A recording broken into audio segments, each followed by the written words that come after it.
She's out on that. There's some audio.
I pledge allegiance to the flag of the United States of America and to the republic for which it stands, one nation, under God, indivisible, with liberty and justice for all.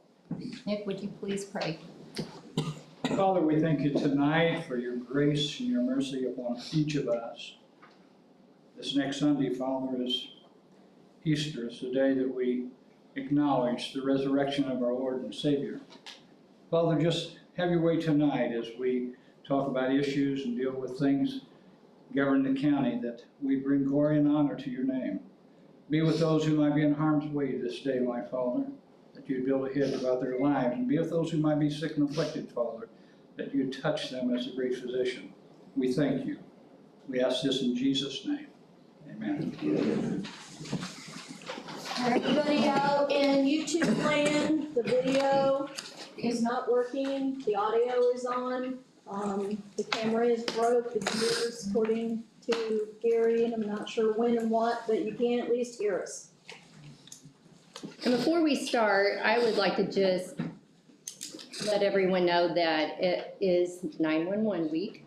And I got off of Kathleen's Facebook that they have, in the last year, they've processed 21,000 calls for service, answered 34,000 phone calls, 40 text to 911 sessions. And I just want to say how thankful we are for Kathleen and Eugene and Michael and Gavin and Iris and Alyssa and Ellen and Mariah and Leah and Ethan. There we go.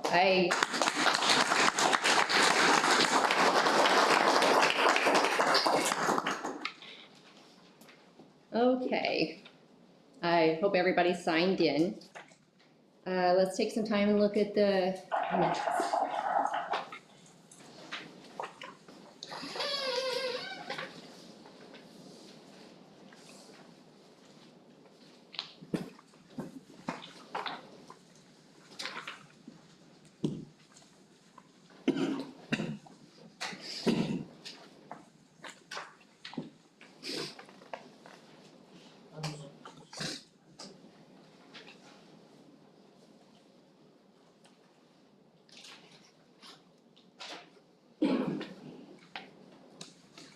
Motion to approve the minutes as presented.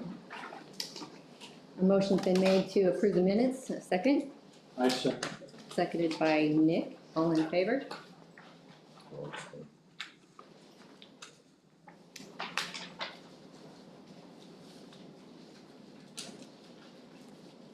Next in old business. We did, yes. Jim. Okay, council, that's kind of a tradition, kind of go through some numbers, go through some dates that are coming up. So first of all, I'd like to congratulate the council and the commissioners. 2021 was really tough. There were a lot of financial decisions that you had to make, a lot of things the commissioners had to make as far as cutting costs and also looking at the increased possibilities of revenue. None of those were easy, and they weren't hard. They were also hard for all the department heads and elected officials. Tonight, we're going to continue. The results from those decisions are producing fruit. They're paying off, and there's some additional opportunities that I think that the county has. Kind of want to go over those, and I will try to be brief. So a couple dates, first of all, of importance. One is the Treasurer's Office is working diligently and with the auditor, and they've chosen the May 19th is the proposed settlement date.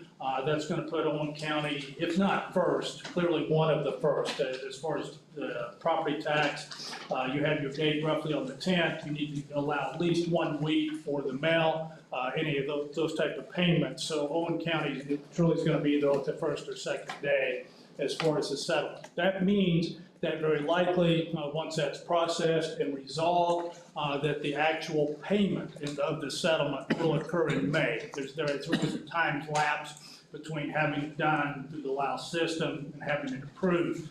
But in all likelihood, in May will be the actual payment. I can say with, I would say 99.9 degree of confidence that as far as the general fund that was a positive balance in December will remain in a positive balance all the way to settlement. So First time in 3 years, we're looking at that period of time. Another date, June 30th, is 80 days from today's date. June 30th is one of the important dates, primarily budget-wise, and for the auditor, we want to have as much money in accounts as we possibly can on those dates. Primarily, as I would say, especially with the highway department. Those are the date, those numbers are used for the pre-budget and for numbers that DLGF would look at. So even though it's 80 days away, want to take a look at that and try and make sure we have the highest amount of money that we can at that time.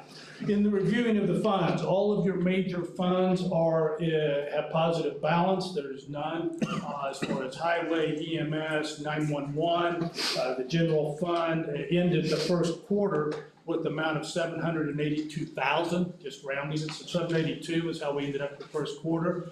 As of this morning, there's $888,000 in the general fund. These are good numbers, they're holding up consistent. We still have one more claims, and then April, I believe, is it's a 5 Friday, so there's the 3 paydays in there, but we're totally prepared for it. Coombridge, all the other things, Riverboat has not been touched for the entire year. That revenue doesn't come in until more to the fall, but we're still at $257,000 in it. The lit sheriff, the work that he's doing, he ended the first quarter with $117,000 in cash that were in there. The correctional facility continues to grow. That's a very important fund, 1233. We'll talk a little just briefly about the jump project in a minute. That's at $748,000 at the quarter. So wanting to get that as high as possible, but those are all good numbers. And then the lit edit, we're going to resolve that at the very end to make that all into one account. But there's approximately the first quarter was $500,000 worth of cash in the lit edit. So all of those look good.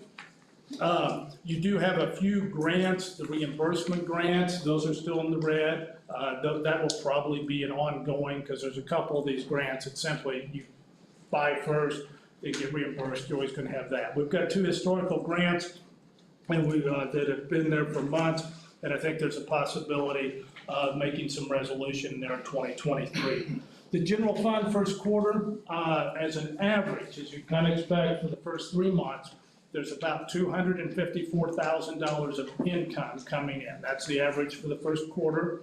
There's the fixed rate, 211, 124.58. That's every month. That's a solid fixed number. Then all your others, there's service fee, reimbursements, interest, and then kind of a broad category of revenue. That is averaged out at 254.59. With that type of revenue going in, these are good numbers to look ahead. That means that each month, in addition to the settlement coming probably in May and December, there's going to be about $250,000 coming into the general fund for the bills. Now, as far as expenditures that we want to take a look at, the first quarter, you've got one list, I would say, in the range of about 15 actual line items. This is just purely a worksheet, but if you take the appropriation for the year, and then you take the amount that was expended in the first quarter, simply multiply that by 4, there's about 15 line items. I want to just watch. Want to kind of take a look at. This will seem odd, but one of them, there's a $4 for one of the loan payments. At some point, I would suggest in the summer, we're just going to have to do an appropriation of $4. That's what's going to be there. Primarily, and I'm repeating myself for the first time, and I will 2 or 3 more times, gas and oil and utilities. Gas and oil and utilities are going to be the inflationary. No matter what number you want to pick, if you're looking at diesel fuel, at least retail looked like it was about $4.90 on the way in, and gas did go a little bit under 4, but we're still talking 3.8. Those appropriations are going to be quite a challenge. The same thing with any type of utilities. We're already looking at that there's not going to be enough in the appropriated budget in those categories. The Sheriff's Fund 1170, that's a brand new fund. There's only 3 items that we're showing projected in the red. He has no items now, so I'm talking about possible projections. Gas and oil, part-time was just an internal accounting. It's already been resolved in just in a couple of minutes by the auditor. And they were gonna take a look at just some perf. But so mainly, in that fund right now, the gas and oil. It's gonna keep that in your mind, especially at the highway, if you're talking about diesel, if you're talking about vehicles that only get 4 to 5, 6 miles per gallon. I mean, that is going to be one of the areas we really have to take a look at. The percents of appropriation are very good. There's one of the Lau reports that the auditor found, you take the total fund, or you can take a total line item, either one, and you would want to have at least 75% not spent, because our first quarter, almost every fund and line item is 75% or greater, which is where you want to see these numbers. So what that is telling you is that your department heads, elected officials that are running the department are spending right at the area of their appropriated budget. They spent a quarter or less this first quarter. That's exactly where you want it to be. There are just a couple, but overall, we're talking about almost line by line and fund by fund. Some of these, there's as much as 83 or 85% of the appropriated budget still available. So with all that good news, why does there have to be anything else? About every economist, if you read whether they're going to be correct, whether they're not, the inflation, they're all going to be absolutely correct. Now, what's that rate? Is it 15%? Is it 50%? I'll just leave that up to discussion. But there's no one, I think, in this room that would say, oh, we're not in an inflationary. You've got real problems in building area supply. We have areas in fuel, and you have areas, especially with the sheriff, when you consider the food. This is going to be a challenge this whole year. There's other economists that are pretty vocal that they see that there's going to be a recession. This is not something that the counties had to deal with in the most recent time. We've had COVID, we've had those issues, but looking at the range of very unemployment where it's very difficult, I'm not talking about the unemployment rate, but very difficult to get personnel to take positions. In listening to the commissioners meeting, I think several departments have talked about either having 0 applicants or maybe a single applicant, and sometimes even the applicants that they got would not be satisfactory. So we're probably looking at, from a county-wide, concerns in personnel. Clearly, 100% looking at problems in inflationary, and probably need to be prepared to look at running a fiscal policy in a possible recessionary period of time. So, again, why did I bring up kind of about the foresight, I think what the council and the commissioners have done. In May, we expect about $2 million to come in for the second payment of the ARP. That, as far as the proposal, is all in the bucket of lost revenue, recovered revenue. The opportunity that presents, as there were at one time roughly 17 funds in the red and the millions. We've got that down to really there's 2. The 9051 with the highway, and then the payroll issue. Those come out to just slightly under $1 million. One of the opportunities for the council and commissioners to consider, if you take that lost revenue and start using that to pay 2022 bills, there's 2 things would happen. If we set aside about $500,000 for the highway, if they're paying the bills, their revenue that comes in is roughly about $137,000 per fund. That could build it up to about the $500,000, and then that transfer could be made. There would still be the same services, the same personnel, there would be no layoffs, there would be no projects change. You just would be paying the bills through an appropriation out of ARP that will allow for that 9051 fund to be extinguished. And to take that to 0, and that would not be in the red. That's a very important thing to do when we get to the jail project. The other possibility would also be with the payroll. Now, that's a very historical fund. It's roughly about $524,000 for discussion here. It at least goes back to 2016. But if you used the funds out of the general fund and you paid roughly $500,000 of general fund, again, I hesitate to say these words because, oh, he said layoffs. No, there would not be. You would not have to worry about personnel cuts, layoffs, any of those issues whatsoever. No loss of services at all. And I think there's an opportunity there to exhaust both of those funds, all right?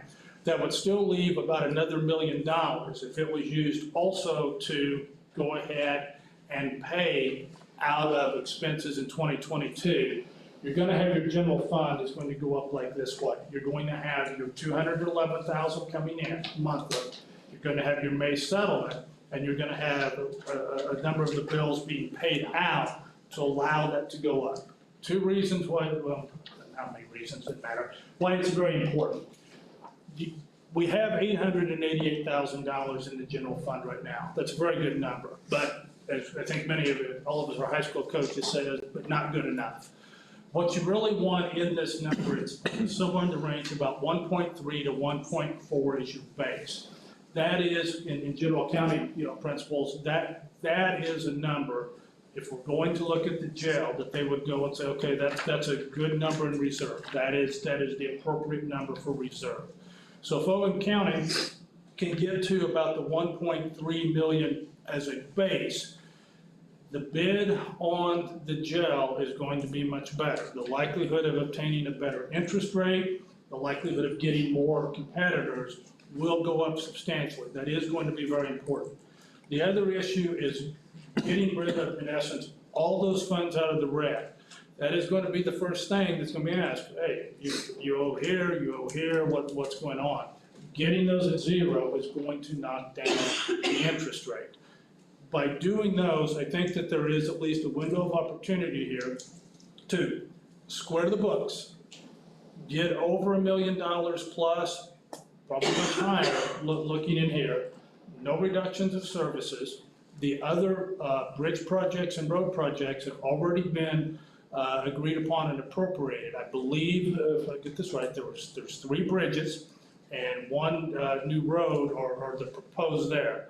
So highway would be going even better on the work, so we're not gonna lose anything there, and you can get all this squared away. The reason why, leading all up to there, at some point with the jail project, RQAW and Garmon is going to come in. They've been pretty straightforward and they are, but I'm saying the empirical evidence is all in front of our faces. Anyone that's tried to buy a 2x4, anyone that's tried to buy gasoline, I mean, you really don't need an expert to come in here and say, supply prices are up. So the construction of the jail, if it's to proceed, there's been a hard cap established at $15 million. And that includes everything, in essence, but the interest rate. And the interest rate, if it's 2% at a time where that was available, the payment would be $917,350.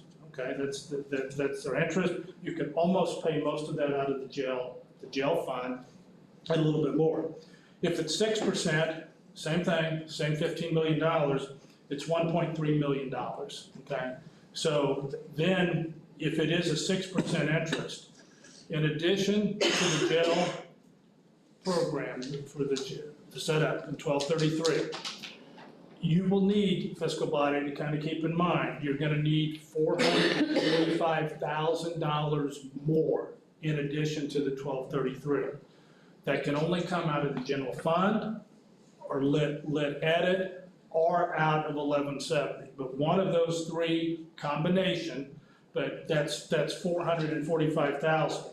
If the same $15 million project, nothing changes construction, and it's 8%, the payment is $1.5 million. You're gonna need $665,000. So listening to me monotone and harp on, the interest rate is absolutely critical here of doing the very best we can as a body to go. You will not have enough when you do your August budget. You're not going to have enough money just out of the 1233. That was that first revenue stream, the tax. You're going to have to go to one of those 3 accounts. The more money now that we can put in the general, keep lit edit up, and the sheriff's, I mean, he only has a $65,000 difference in there. There's not much that can be done at 1170 this year, except holding the line. And that's a hard enough job already. If we can keep as much money in those two funds, then we look at the interest rate. The other issue is the supply. So the other risk is, so someone, I'm sure, probably say, let's just not do it for another couple of years. You still then have to weigh the supply cost. Do we think that the supply, if the inflation rate is going to continue, recessionary, and these costs are going to go up, it really is a balancing area of interest, and then what are we getting committed to the bids. The bids right now on jail projects unrelated to Owen County are definitely coming in higher as far as the prices. I mean, that's no shock. So that's one of the key things. Last two, personnel policies. Probably a lot of people, the office heads, elected officials, got a series of policies, drug-free workplace, drug testing. This is all because of the insurance. There is no drug problems and like, oh, did someone test positive? No, nothing like that at all. The liability insurance for this year held at 4.4. That was the only increase. The general health insurance was 0. So in both of these areas, we're already trying to work, commissioners are working very hard right now of doing everything we can to comply with any type of insurance policy request, accident review board, every one of those, to try and keep that liability as close to 4.4 or lower for next year. So that's why you're seeing those. On the health claims, the auditor's office has worked very hard on this, kind of a bombardment of the claims. Everyone's health is their own individual. I'm not here telling everyone don't see a doctor or not. That's not what I'm saying at all.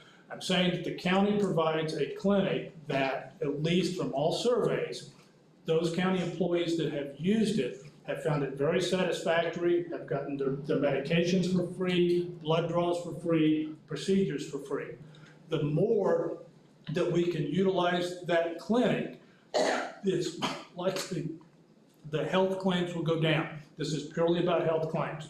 If we do have the possibility of whatever the rate is, and maybe locking in for 2 years next time. So what we're looking at is the possibility of trying to lock in healthcare at 2 years. Everything we can do from this meeting from April into renewal time in December to work on those claims, make use of the clinic, those type of things, will have a monetary payoff for the county. So that's kind of in a nutshell where we're at. We're good, we can do much better, but there are some definite opportunities in 2023 as far as resolving here. And I'll leave you just with this thought: interest rate, interest rate, interest rate. We've got to do everything we possibly can if we're going to proceed on this project to get that as low as we can. Okay, thank you. Thank you. Thank you. Anybody have any questions for Jim? Jim, on the financial part, on the edit, we talked earlier about the highway and that internal loan, and should we take some action tonight to get that resolved? Or are we in a position to do that, or should we do that for the next meeting? I guess what I would add, here's what my recommendation would be. Technically, you would want to do a proposal actually to the commissioners. My recommendation, if a representative of the council would want to go to the Monday commissioner meeting and make a formal request for using the expenditure of the ARP, as broad as you want to make it. If you want to just keep it at the highway, or if you want to go with highway, payroll, and then start appropriating retained income for 2022 expenses, it would go there. If they approve that, we can come back here in May and make the actual appropriations right here. So we could do this in the next 30 days. That's if you use ARP, but Correct. What I'm referring to is one of the options would be, since the money is already taken from edit, then essentially do an appropriation to Sure, cancel. I apologize, Anton, I was about the highway loan, the truck loan. Okay, I apologize, I was thinking completely on the ARP. Oh, Yeah, okay. there's a highway loan that occurred a few years back. The highway, there's no question about it, the highway borrowed roughly, from my memory, about $185,000. They got the trucks, there was a total understanding from the highway department, it had all been paid and everything. It was not, it came out in the option. So it came out of lit. The lit's already been done, it's already been deducted. So the $500,000 that's in lit, that's real money, that was already deducted. the money for the loan has never came back. This would be something purely up to the county council. If you're just saying that you would like, a resolution for next month, in essence, to void out that loan, that can be done, or however you want to do that. But yes, Anton, that would require a council determination.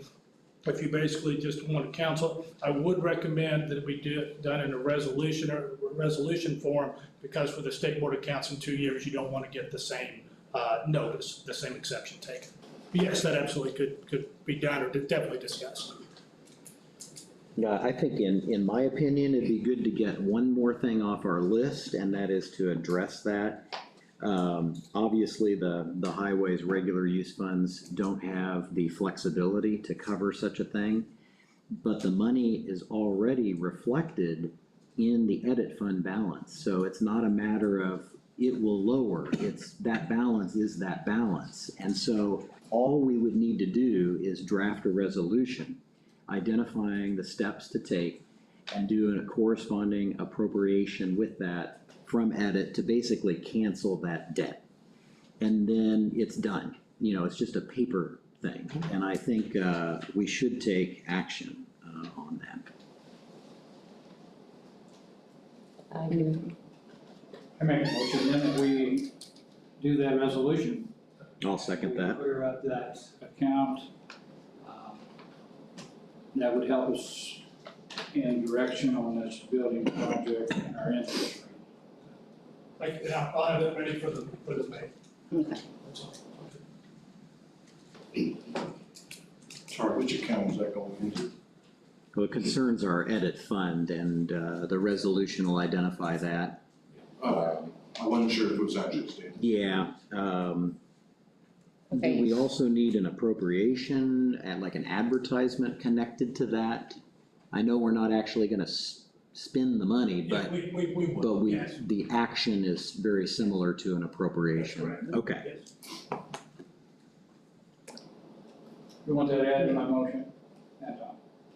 That we advertise for the appropriation to fulfill this commitment.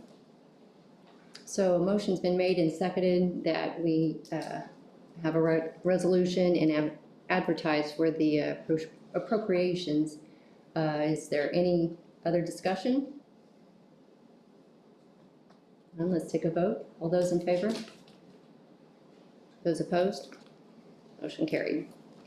I would like to visit what we were talking about, what you were talking, Jim, about the ARPA funds and the proposal, because I think that needs to also be done quickly to, the interest rate, as everybody knows, is just going to continue to go up. And so we need to take some action to make those accounts positive. I would like to add something else onto that, because I think we have no other recourse. A lot of the employees are long overdue for raises. And we've been talking about and visiting the fact of bringing them up to the midpoint. I think I've talked with Sheila and some different ones that it's roughly 20 employees, so it's not an exorbitant amount. I think that needs to be tied into the proposal for the ARPA funds, and I think we need to approach the commissioners about that proposal, make a proposal. Yeah, I think the first step is just simply requesting that modify the plan and claim it as lost revenue. Correct me if I'm wrong, Jim. Right. We're allowed the entire amount. Now, that doesn't necessarily commit to any other use of that. It just simply commits to basically cashing it out and utilizing it for other governmental purposes, which can help with It will shore the balances. yes, the fund. Basically lifting them up. It can help with some other expenses. You could decide later to say, we recommend directly spending X for this purpose. And there could be a public safety issue or a project or some other issue that we just don't know about, that could be used later to pay for. So the first step, though, is simply requesting it and no other commitment. I don't know why we wouldn't.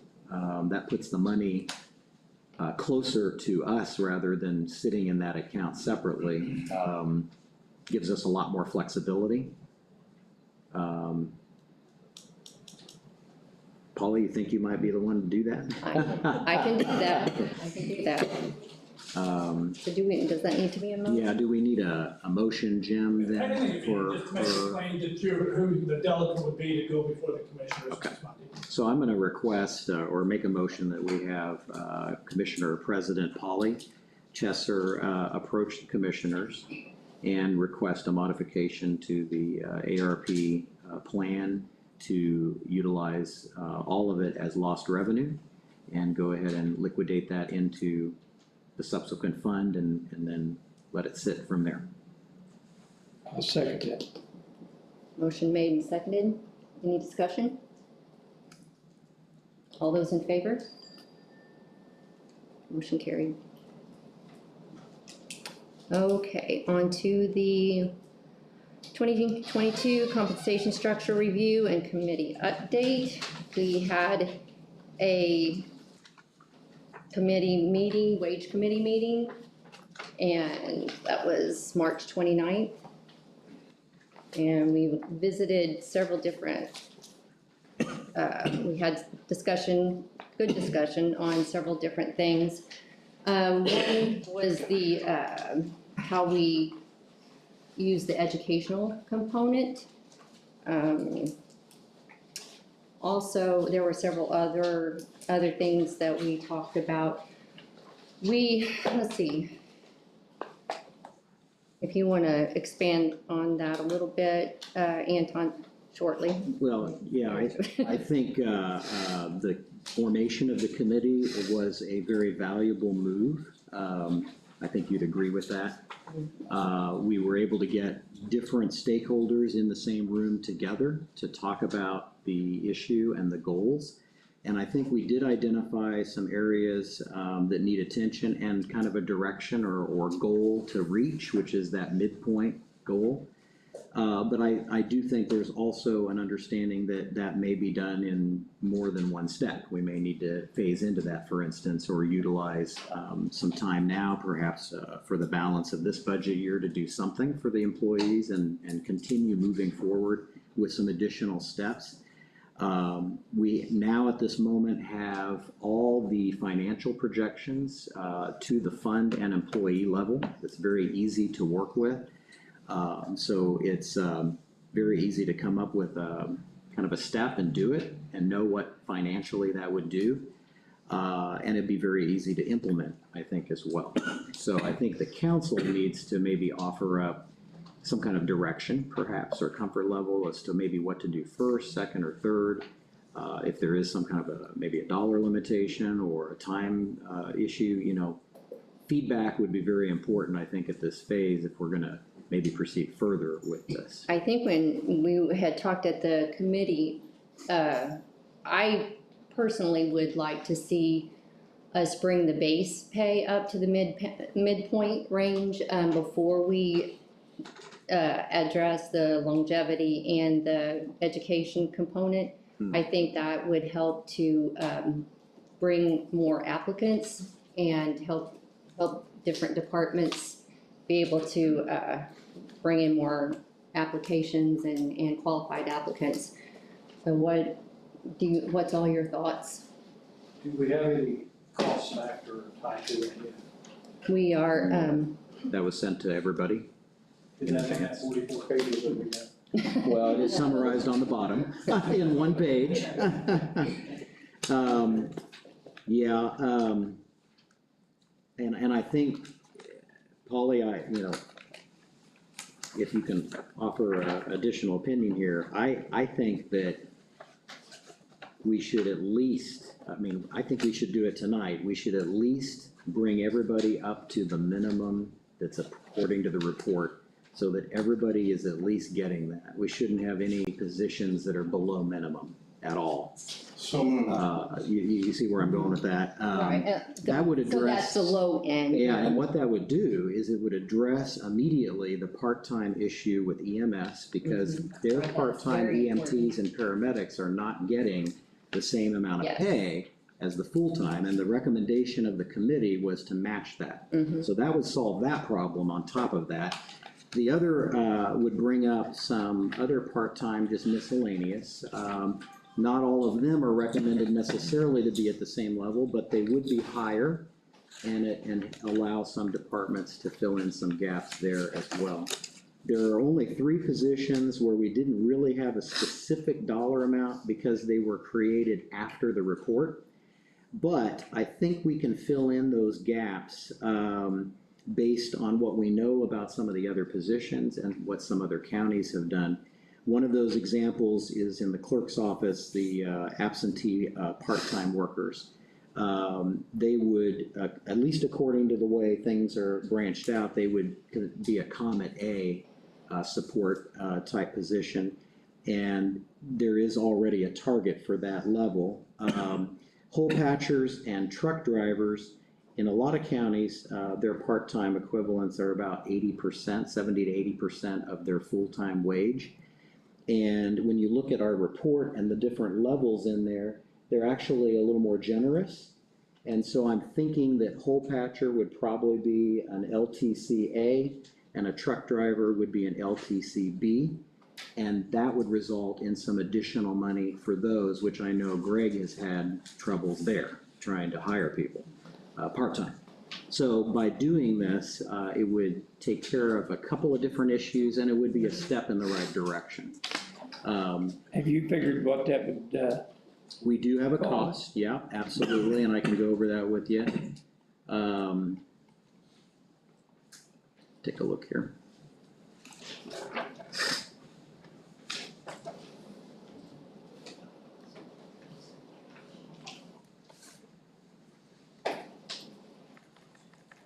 So if you did that,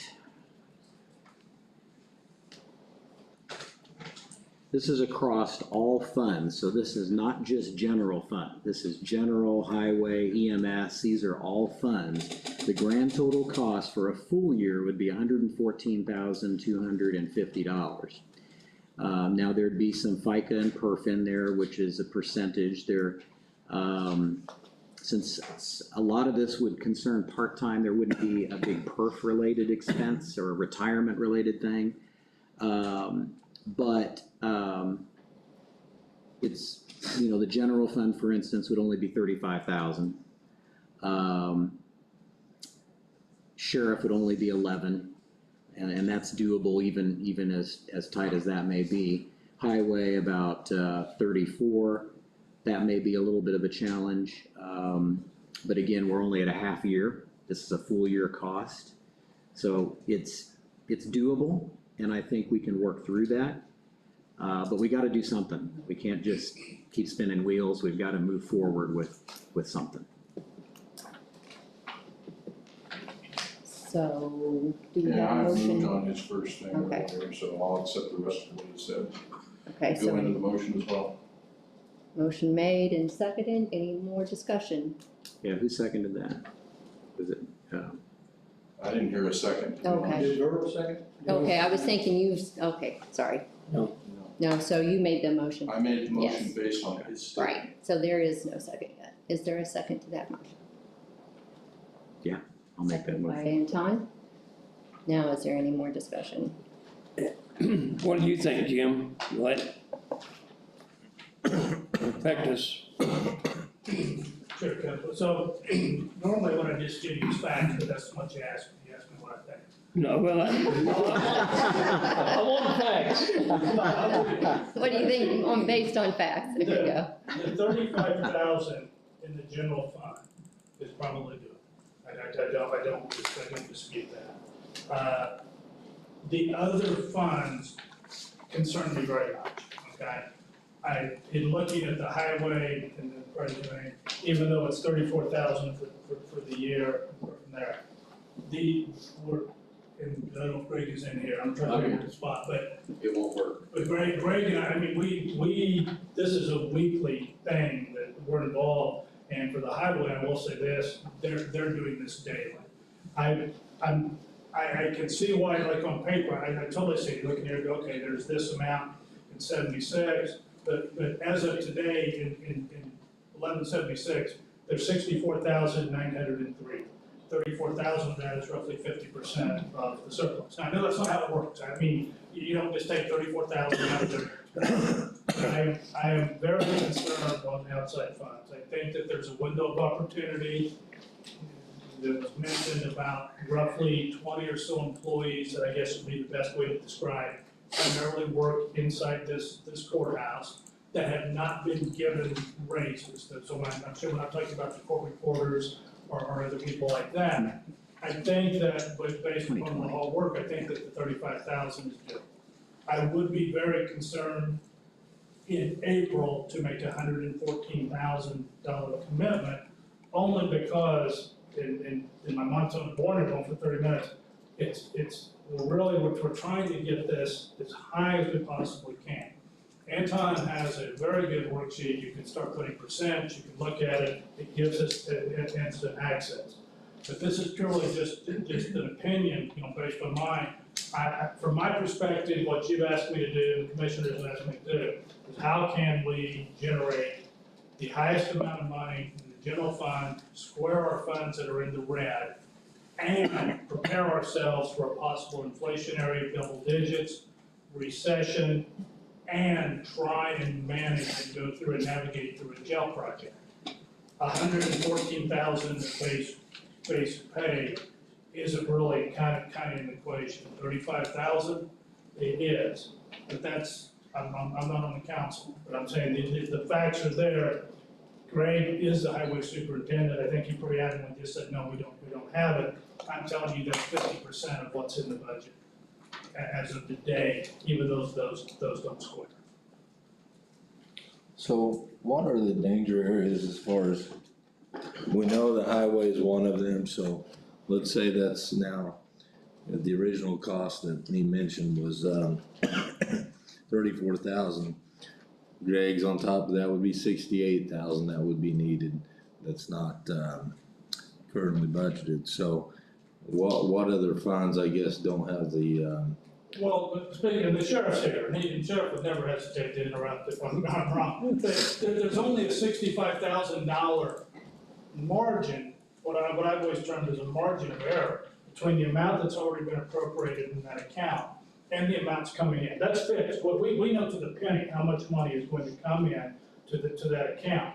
We are not going to make it on fuel and probably food at a minimum. So even though it's 11, from the perspective where I'm looking at it, I don't see, because 6511, I mean, you're still talking a double-digit amount of a fund that we know he's most likely going to have to come back to you maybe in July or August and say, I got fuel or I need money, and we're talking about a discretionary raise.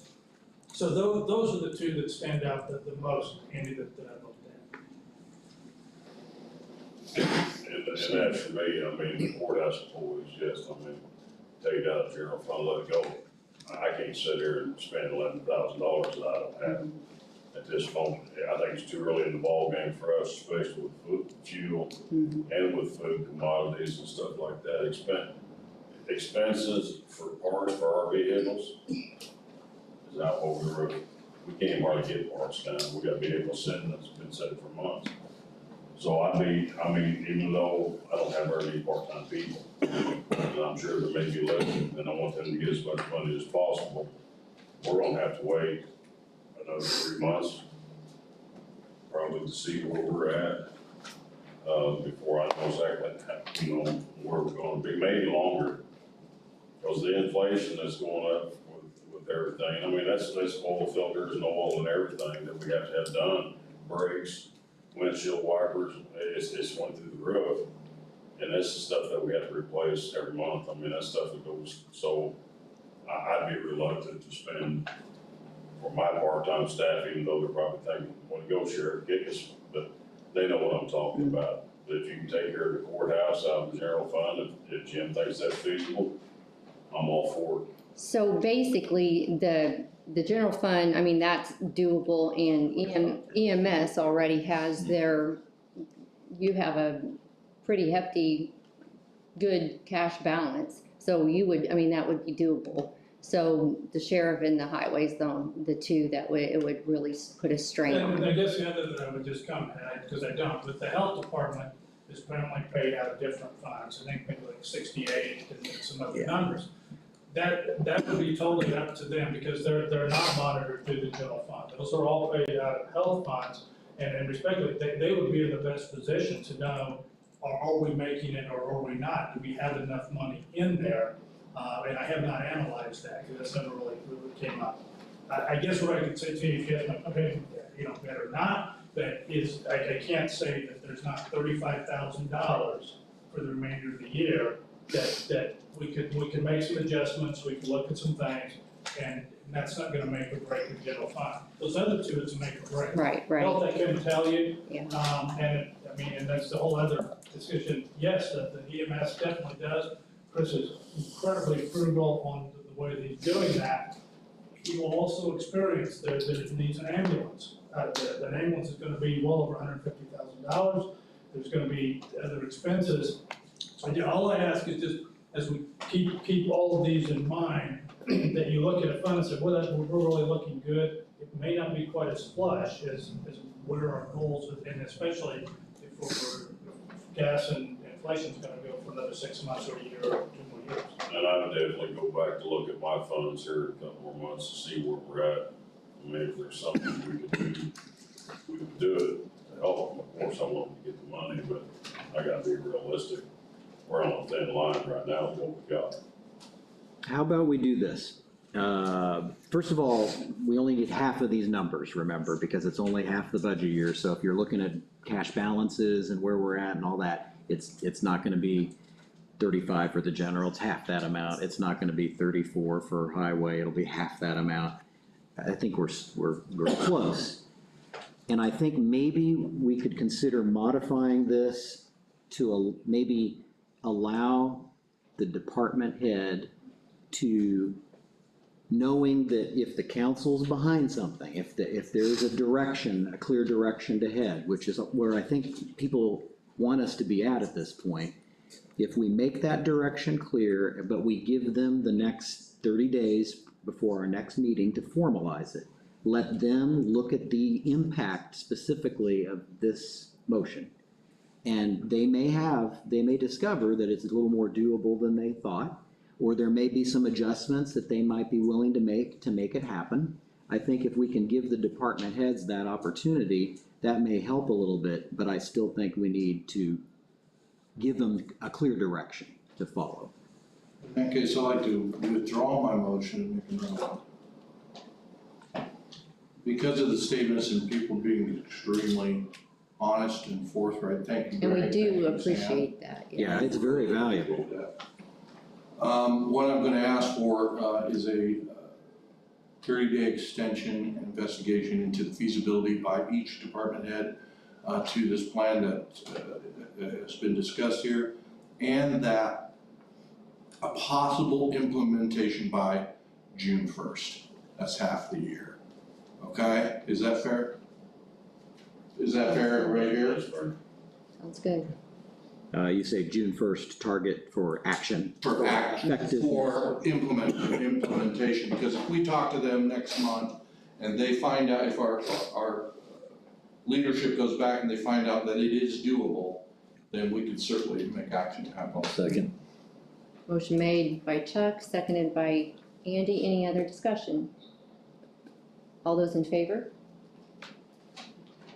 Motion carried. So the next step, what we'll do is we'll send out to our committee what exactly we voted on, and have the department heads focus on that. And then for our next meeting, we'll be in a position to, Right, and I mean, the next committee meeting or the next, our next council meeting for Right. action, We but we need probably to- should have a committee. we need to have I think, That may be a good work opportunity then on it. topic for our Yeah. next committee. Would the 19th be enough time, or do we need to make it the 26th? Take a look here.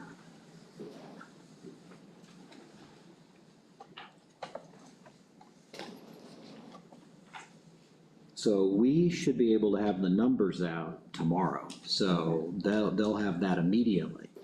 So the sooner, as long as it's enough time for them to look it through in advance of a committee meeting, what, thoughts on that? Would that be enough Department heads, time? would the 19th be, That's fine. would that be okay? And there'd still be more time after that too, Right. but as far as the committee meeting, that would, All right. the so 19th? The 19th at 9 AM here.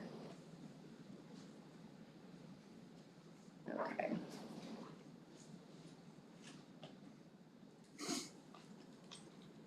All right. Let's move on. Okay, for our new business, I'm going to open the public hearing for the circuit court and the auditor's office.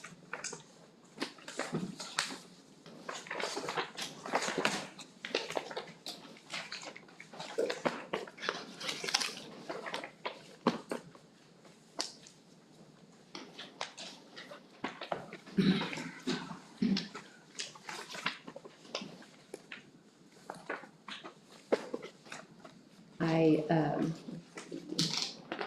Judges, yeah, the judges had a meeting, and they both had attended, so they're there. So I think, the way it was left last time, we were gonna, ask for an additional appropriation, I think that's how it was left. I also sent some paperwork, this is part of the money that they discussed that would help pay for it, it was coming out of, our fund, because we hadn't hired anybody yet, and we still don't have anybody hired in that position, so we have extra money in our wages and in our FICA and in our PERF.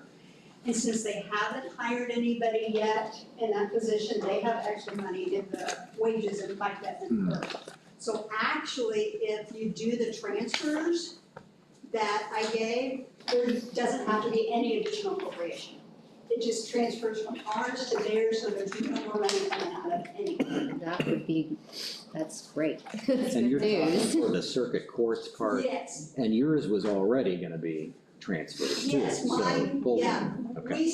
and we still have enough money in there, if we hire somebody for the rest of the year, this takes it so, from April 18th. And so we didn't know we didn't have anybody hired by April 18th yet.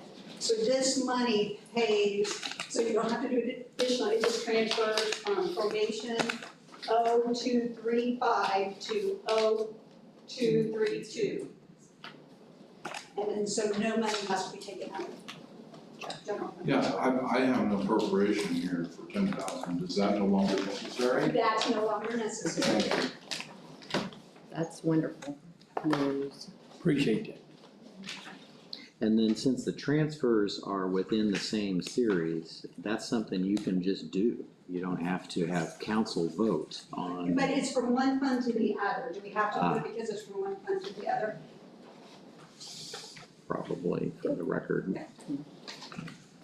Can I start then? Yeah. Motion to approve transfer of funds, the amount of $8,798.48, name of fund probation 100000235, name of account wages. Next appropriation, $985.43, name of fund 1,00235, name of account PERF. Next one, $673.08, probation 1000235, name of account FICA. And that looks like that's it.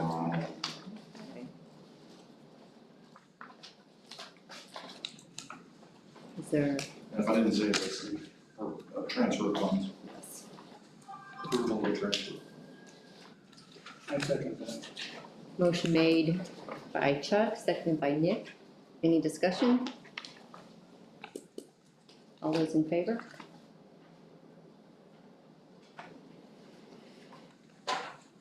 Six, opposed? 6-1.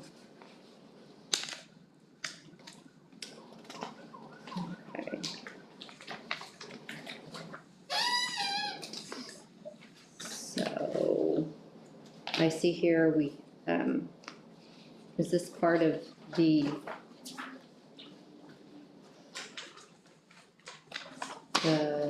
this draft here, is this part of the public hearing as well? It's also No. together. No, those will be, adopted during the confirmation summaries portion of our agenda. Those were just the ones that were Yeah. attached to explain the original transfers. Yeah, because They're in the regular Okay. summaries. we wanted to make sure the departments had those, so they had the numbers confirmed for certain, so there were no surprises. And I think they all matched up good, so. So the only other one we have in our public hearing is the additional appropriation request for the auditor and the treasurer. Anybody want to make that motion? Did probation need the, You? we need a separate for her transfers, or was it lumped? Were your approved at the Fund to last. fund, okay. Just wanna make sure we're not missing anything there. And then, so then technically, they could think, okay, to make things easier for payroll, should it just start, the raises take effect in the next pay period instead of kind of dividing it out, like April, I think we have to turn it. Yeah. For the pay period, it start pay period of April 7th. I thought That would make it clear. Sherry would Better probably, transition. she'd probably like that.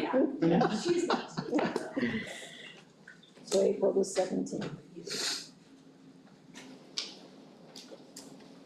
Okay, now on to the additional appropriation request for the auditor's endorsement line. To fund the full-time position for the treasurer. It was originally presented, again, we had the part-time position that was going to be, those funds were going to be transferred to the treasurer's side and completely taken out of the auditor's budget. Then we needed the additional funds to complete, to be able to use for the full-time person out of the auditor's endorsement fund, which is the $13,156.67.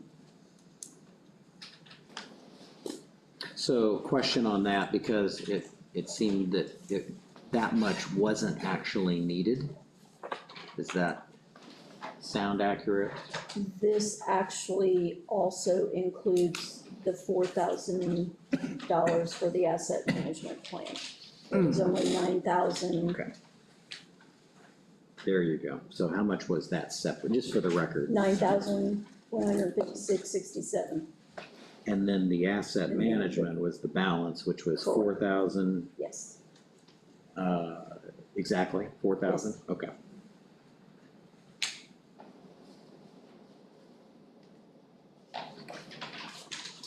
Someone want to make a motion? Make a motion that we go ahead and approve the appropriation. I didn't quite hear the whole number, so I'm gonna say this, up to 9,500, because I didn't hear the whole number. For the transfer. 13,156.67. I thought you said there was $4,000 difference and something was dropped. It's all included. It's included in that total. And for the asset So that's in management. that total. Yeah. Right. Thank you. Let me refresh. I'll go ahead and, request a motion to approve the appropriation for the auditors, $13,156.67. And the fund number is just weird, 1,150,002 cash, I don't know that fund, but okay. And transfer to treasurer, 1,003,1130. Motion made by Chuck, do we have a second? I'll second that. Seconded by Anton. Any discussion? All those in favor? Okay. Those opposed? 6-1. Okay, that takes care of our public hearing, so I now close the public hearing. Real quick follow-up, technical question for Sheila on that one. So when payroll is processed, there'll be a split. You know, some money will come out of one fund and some will come out of. No, that is transferring Oh, okay. everything So to it'll the make it one kind of fund. clean. Okay, good, okay. Good, thank you. Okay, next is the additional appropriation for the clerk.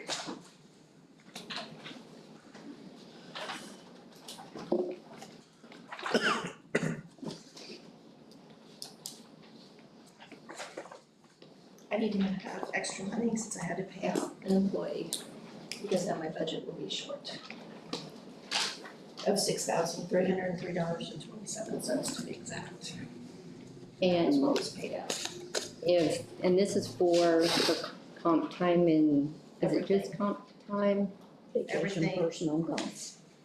This is, if anybody saw me talking to Leslie Ann before the meeting, this is what I wanted to explain, that I'm not picking on her.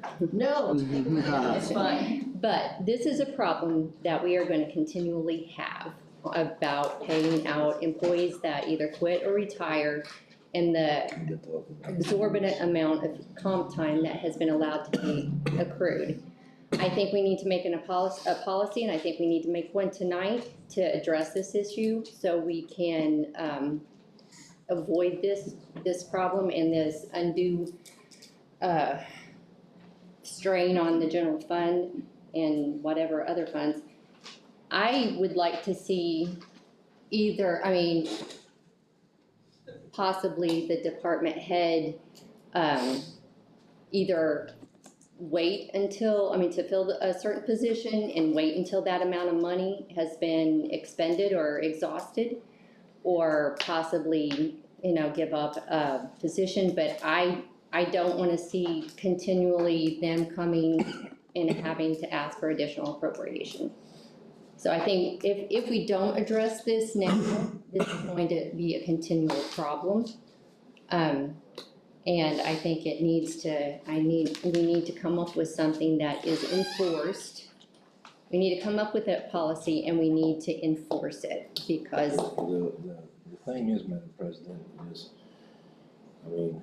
this also falls upon the personnel policy for the county, am I correct? Because, no less than 2 years ago, we had meetings on this to try to figure out, so, a policy, if you will. And time management is a big part of this process.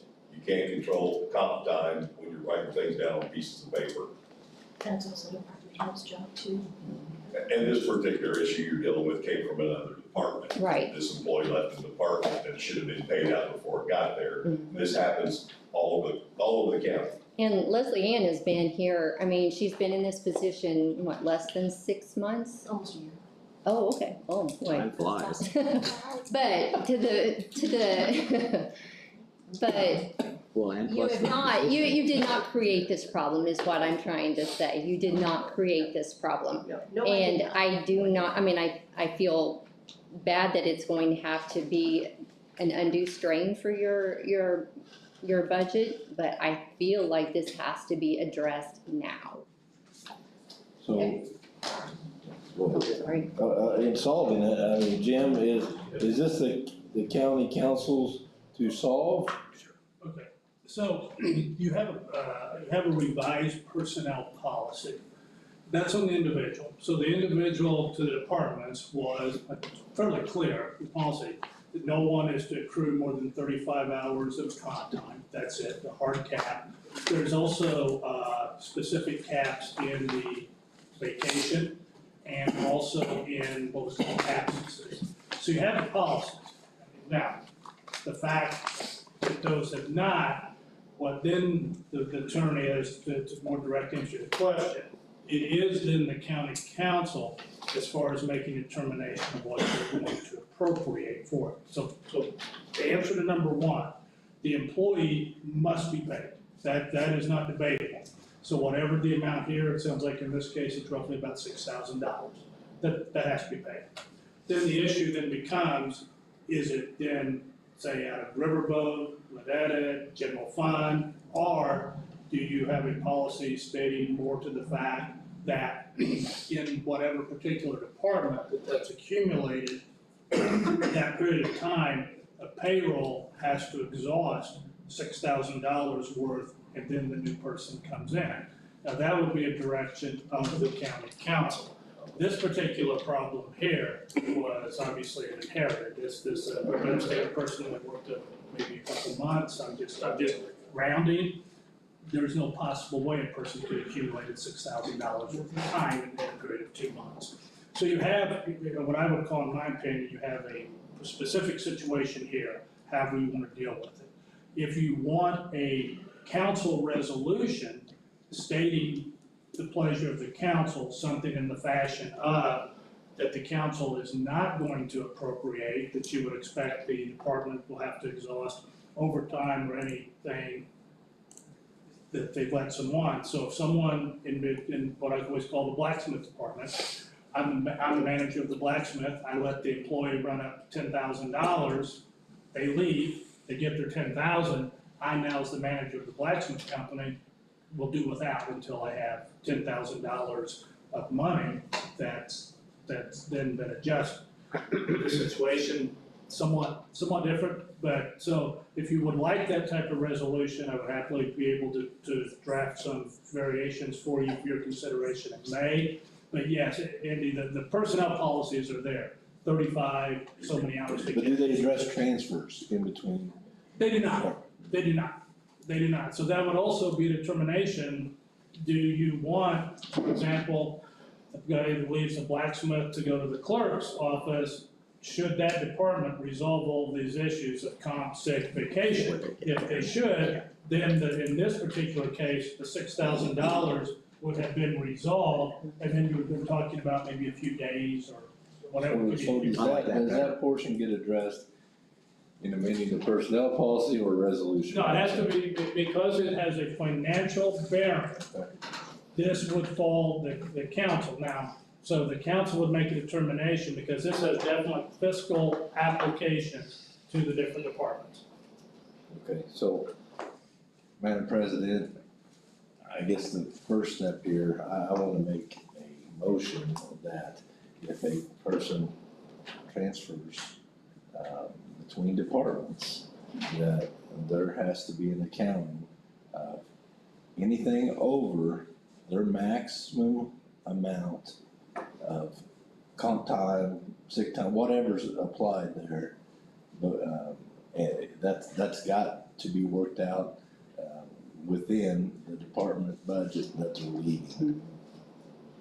May I say something? Because I thought there was a policy that addressed that. There is. And the way we have always done it, if we have an employee leave circuit court and say go to probation or go to another department, we paid out their comp time, because that comp time was earned in our department. That's weird. Now, their vacation and sick time got to follow with them because they were remaining in Owen County employees. Okay. So my question, not for Leslie Ann, but I think to help her, should not the comp time that person brought with them into her office be paid out of the office they came out of? That's not fair to Leslie Ann to have to pay out comp time for a person that didn't earn it in her department. I think, Lynn, I think we're gonna get to that here in a second. Well, But I'm just- with her edits though on stick time and such, okay, that makes sense to transfer, but as far as the comp time's what I'm talking about. Because it shows, you guys got that, right? Yeah. Right. I'll second his motion. So You got, Wait a minute. Okay, go ahead. You go ahead. no, I was gonna tell you had a question. Just back to Andy's question earlier, as you change this policy as it should be, again, if we spend $15,000 to $19,000 on the time management, it's gonna save you all a lot of headache, all of us a lot of headache. And I have those to present, not tonight, but I have got those, so it's something that we need to take a really hard look at to eliminate these problems moving forward. Okay, now I feel big. So now I feel big. Ah. So, okay, I do have a question. Is there or is there not, because you keep shaking your head, Anton, that there is already a policy in place that was supposed to have been done. Yeah. So why was that not enforced when that happened? So the I agree with question- Anton, I thought there was, but no one can find the written signing policy is the problem. Been that long.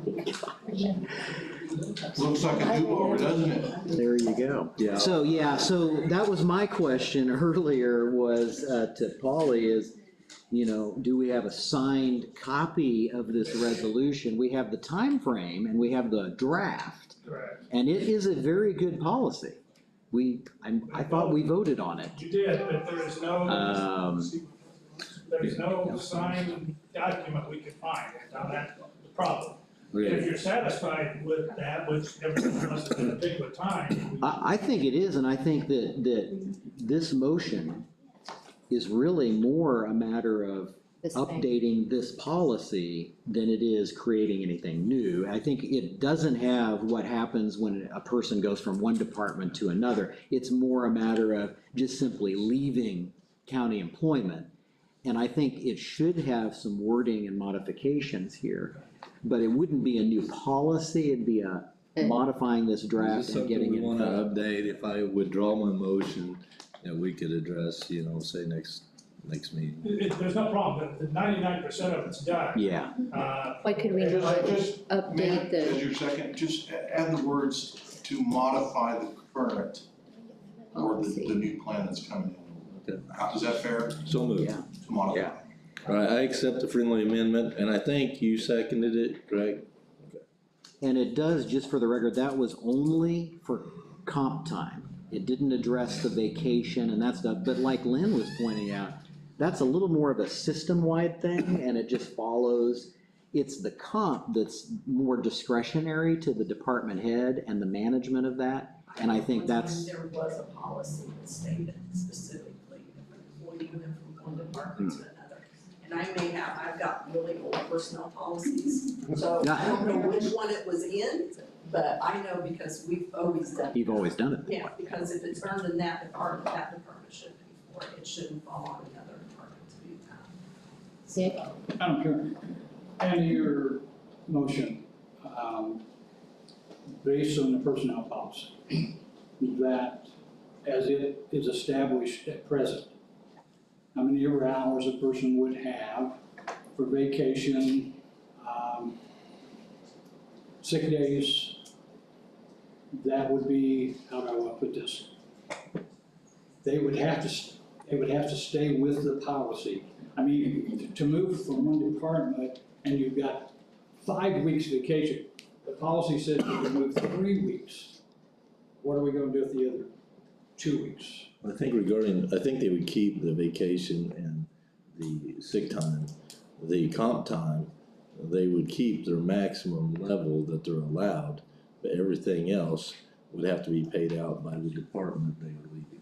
So they could actually exceed in comp time when the personnel policy says X, Well, and we say, okay, yeah, so it's still a problem. Yeah, it's still a problem, and really it counts on the enforcement of the managers, to keep them at those levels, and I don't know, I'd love to hear more about policy regarding that, but, your meeting, trying to. Chuck? The motion itself is sound, to modify that thing. Let's vote on that, because if I'm not mistaken, Gary, you said you have a plan to assist leadership within the county to help us not get to that point where we have.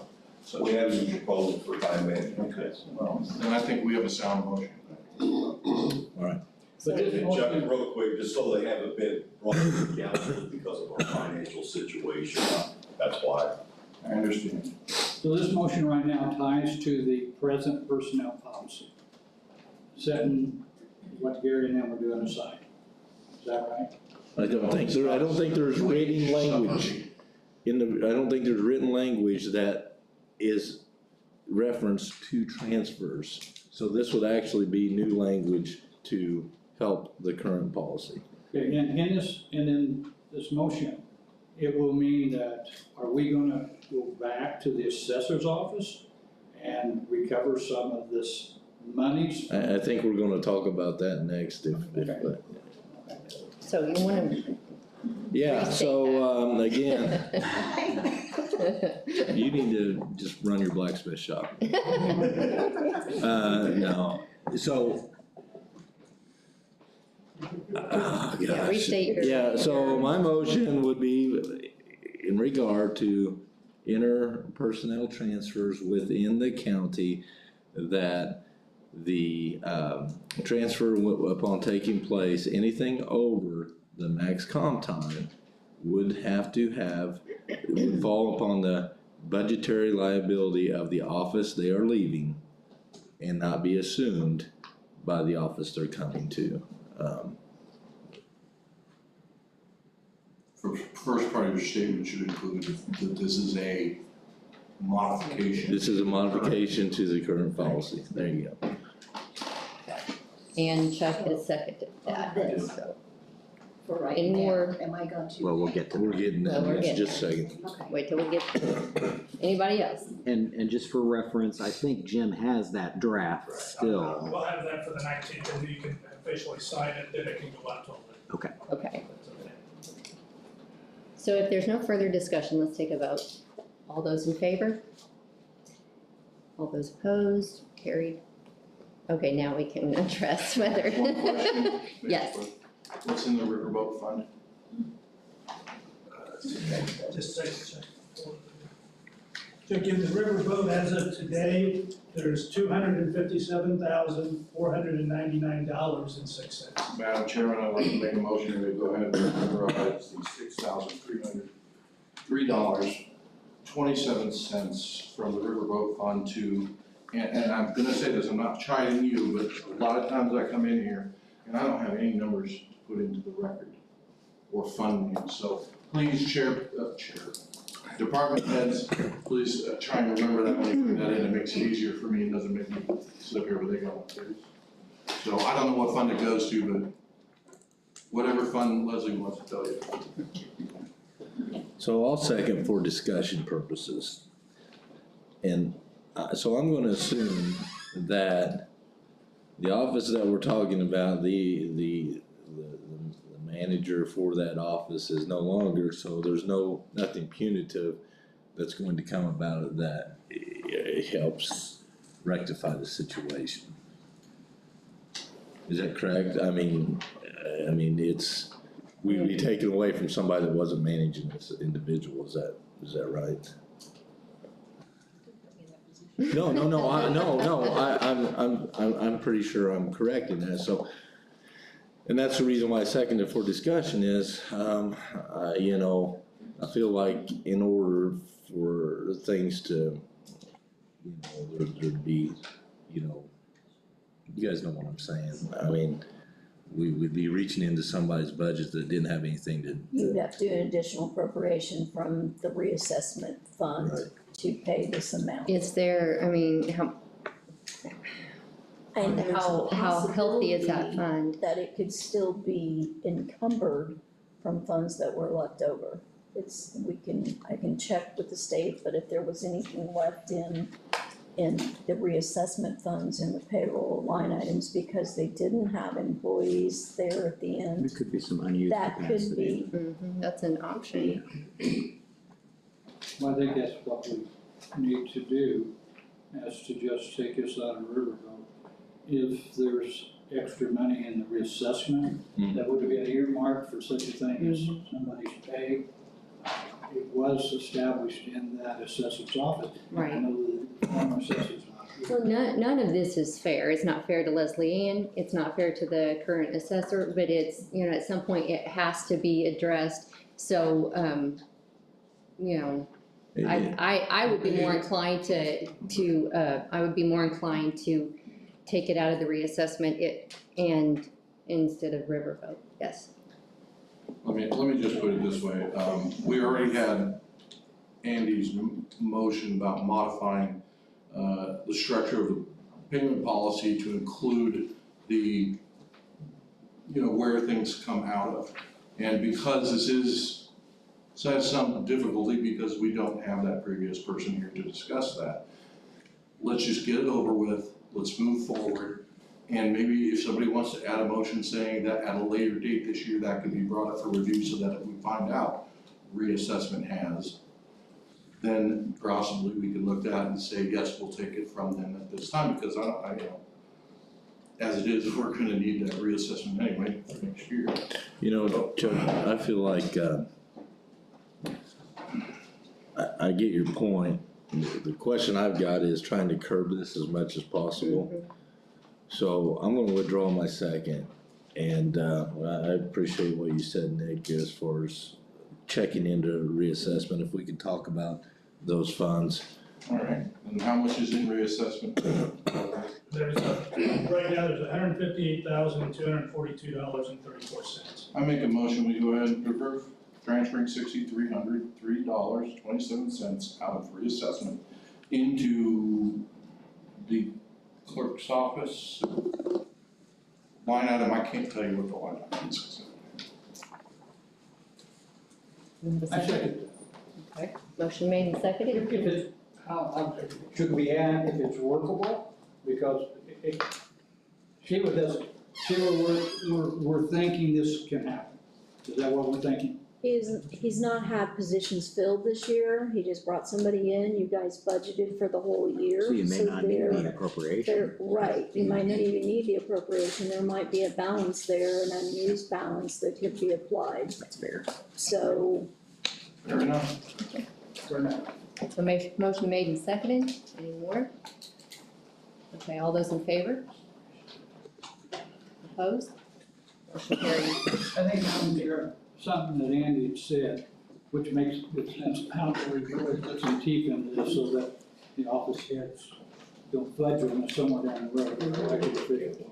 There needs to be some incentive to not let it go this far. Yes. Yeah, well, and I think that because we did have a committee and there was an actual resolution and it was, I thought, well done. And it definitely puts teeth and it definitely puts skin in the game for those department heads. I think it was a good thing. It just, we need a signed copy of it. And Right. so, My concern is because I am aware of someone that was paid out of regular wages. And they paid the comp time out, and then it's going to come, at the end of the year, and they're going to be short that amount. And then it will be too late to address that. And that's my concern. Sounds legitimate. That's another department, I'm sorry. it's another department that somebody left and there's X amount of dollars that. And it was not brought before us for an additional appropriation, it was just paid. So they could come. to the And that's end of not the really year. it was not really in their budget, Could come to the end of the year and there might not be funds there to balance it. right? So are we to the place that we need to take a serious look and making some kind of a motion or so that any line item has to be balanced? And, Well, yeah, but we do that in the month of November and December because department heads are told, if you're not gonna make it, you need to come to us by this date every year, and that's handled by the help with the auditor. well, that gives them an out, but then again, I think we're looking at something to kind of put some teeth into it. Right. Well, If somebody leaves your department and you owe them $3,000 in comp time, correct? It comes out of your department that it's working from. Now, but the point, what's that? That was the right there. The issue that you have, you got two issues. One, you're saying that you have to pay them regardless, so they gotta be paid. If they got comp time, it's gotta be paid, it's gotta be paid. But what you're saying is, there's gonna be a gap before you hire somebody. Right, If you owe $3,000, you got $3,000 gap before employment starts. right. Now, And then- I don't know about the rest of the departments, but our department is a little different, and I know it upsets some people that don't. But we keep our comp time in check. And that's That the would solve the responsible problem. thing to do, and that's what we're trying to, It's been mandatory for, but not 6 everybody, years. not and I everybody know, has enforced and that. don't get me wrong, it's hard. It's hard at times, but here's another issue that the council has faced also. Budget for overtime has never been adequate enough to cover for people that has to work overtime in certain departments. Never has been that. We always come back and ask for overtime money. We don't budget, the council does not budget for comp time. It's not in the budget. You got so many hours, but your budget for overtime needs to be looked at by the council. Because if you have more that you can budget for overtime, doesn't mean that you just get to spend it, but if you have more money that you budget for overtime, it cuts down on your comp time, because we spend our overtime money first. Till that's depleted. You know, so it's a balance, but you know, department heads have to watch that. I think that could be added to what Jim is updating. You know, you're already addressing the time management and the time that's there, and just like this, and if you wait, you know, with what they're getting ready to try and do with the proposal of moving a lot of stuff out of the general fund, you're limiting yourself already, and we know that this amount you're talking about is over $6,000 too. I think that, again, that person, any department should have to come back to the council before a new hire to make sure that there's the appropriate funds that are there. I will also start providing you guys with the vacation personal and comp balances. We each had month, that given to us for a while. so that way you can kind of look and see. This is a prime example. She was a long-term employee, so was the other one that you're talking about. So some of these amounts are because these were employees that have been here 10, 15, 20 years, which is why they're higher than the new hires or the recent people coming in that have adhered to the new policy. But you need to be monitoring what is there and say, you know, hey, why did Jane Doe get 100 hours this last month? What's going on, kind of thing. And I know the commissioners get those as well, as we need time clocks. I understand the concern, but, you know, with recent events, especially over the last year, we've asked some departments to, you know, dump an employee. I get trying to manage that, but there are a couple of departments that I know that if they had lost an employee, would literally just implode. I mean, you can't, I mean, yes, they have an elected official in there, and yes, the elected official has the responsibility and is charged with making sure the duty is carried. But I've seen plenty in the last 12 years where, and if you don't mind, Madam Auditor, I'll use you as an example, where Sheila put in 12 hours a day for a huge amount of time, but because she was the elected official, she had to. I don't think that's necessarily fair, although it's required, but if we have to make that person do that for 5, 6 weeks, we're burning somebody out, which could cause health problems.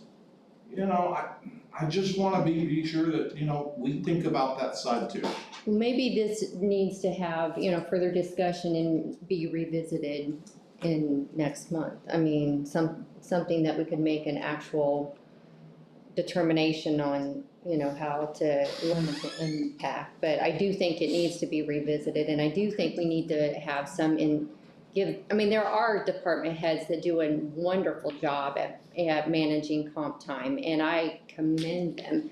But then there are others that have been lax, and it's been, you know, allowed to go on, and it has not been enforced, and that's why we're in the position that we're in. And we just need to figure out a way to address that so that is discouraged. And so I think since this maybe needs more discussion, that we,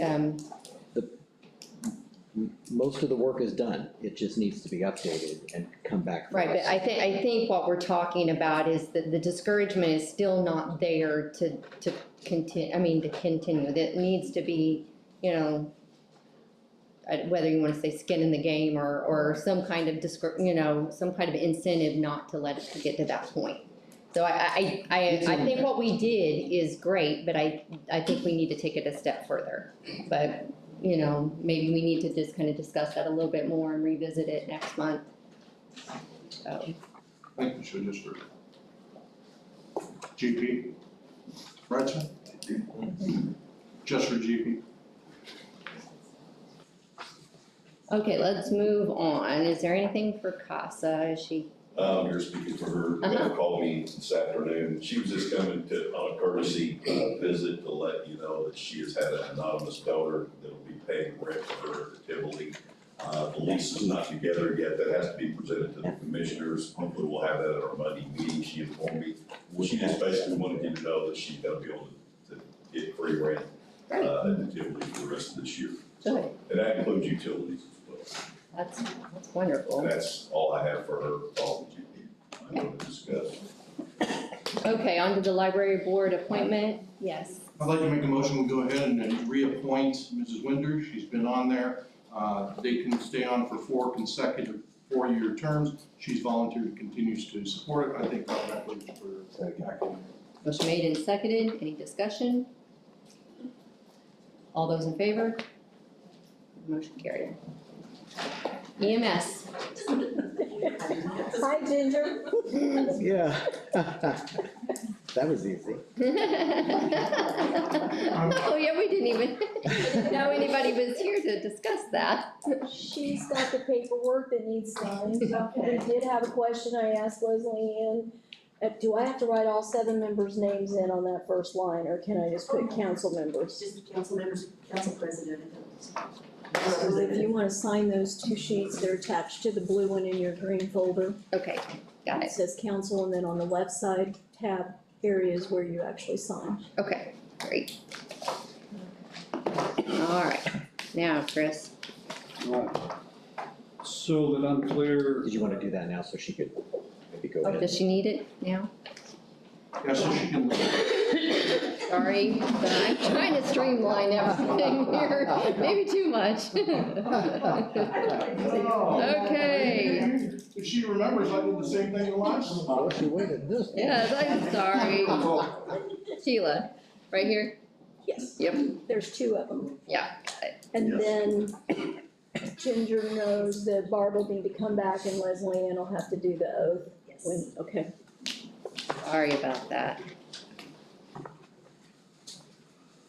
Alright. I don't want money, I just need signatures, so.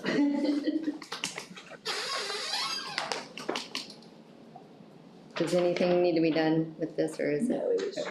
Okay. All right, sorry. Okay, now,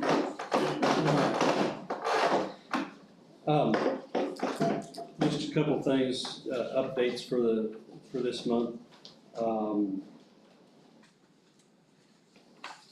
Fuel tax or the fuel situation with, probably gonna be an issue with this.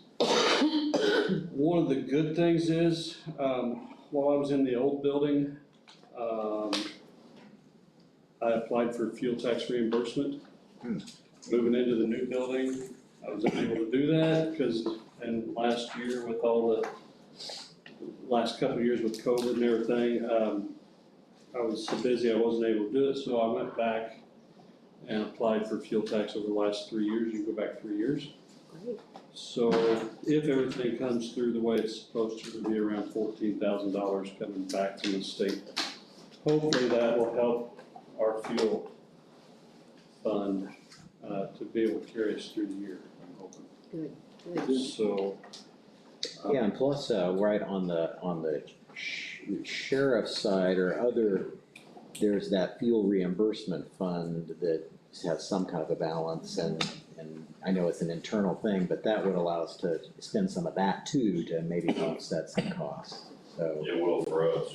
There you go, yeah, so. But I'm hoping that that'll carry us through the year. Good, appreciate There that. won't be any additional. Or take the edge off. For that needed, I'm hoping.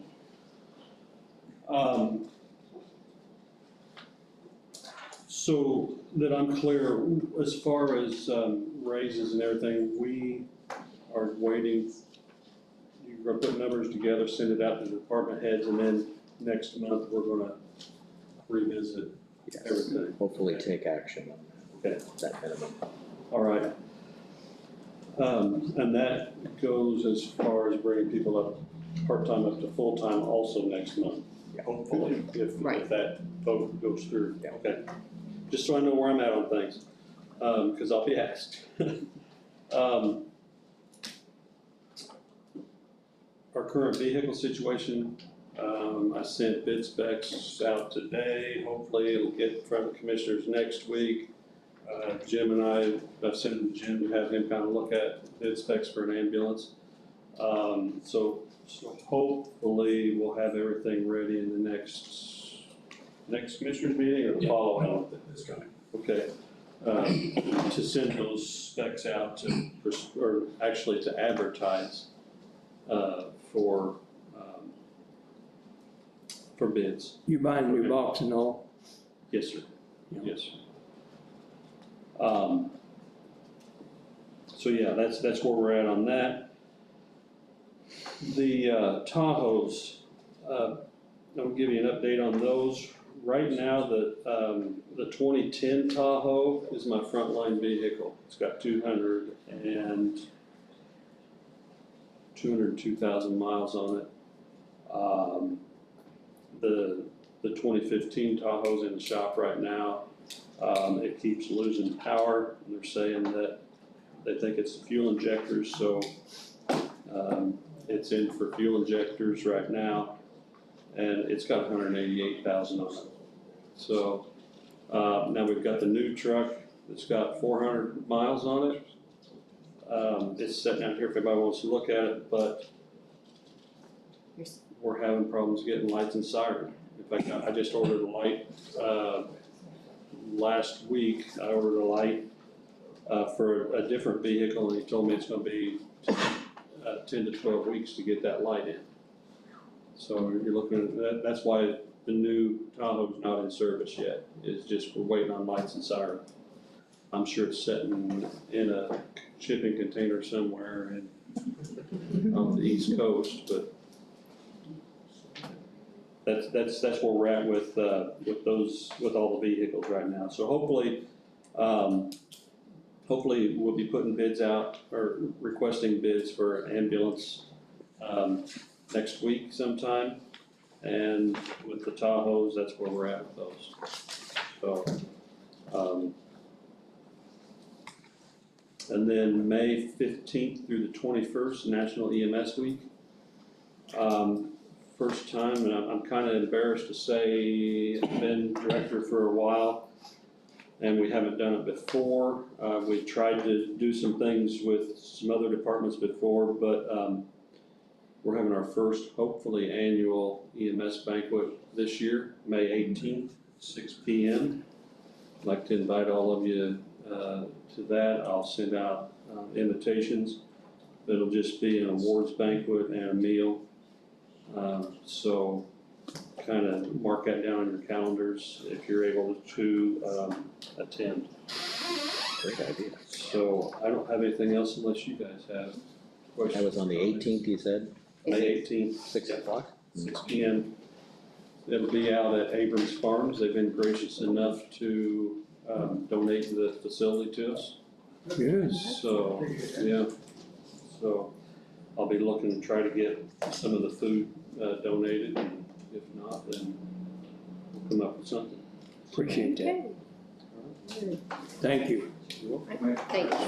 Thank you, Chris. Job well done. Highway Department.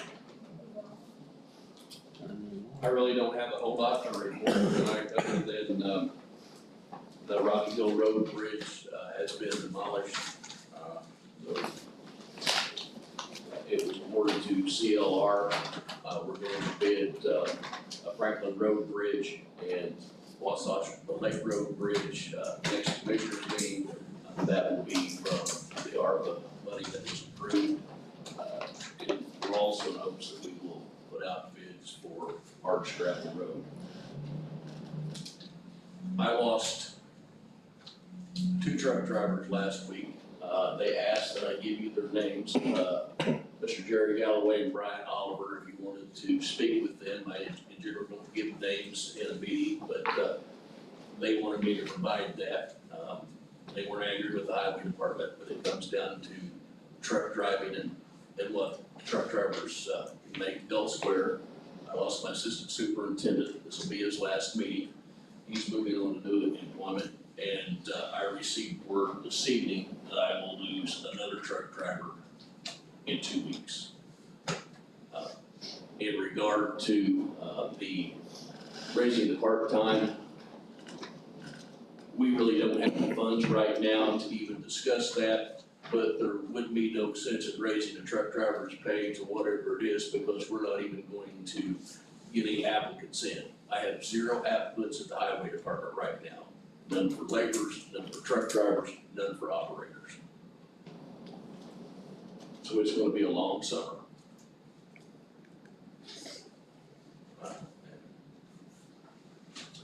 I don't have anything else.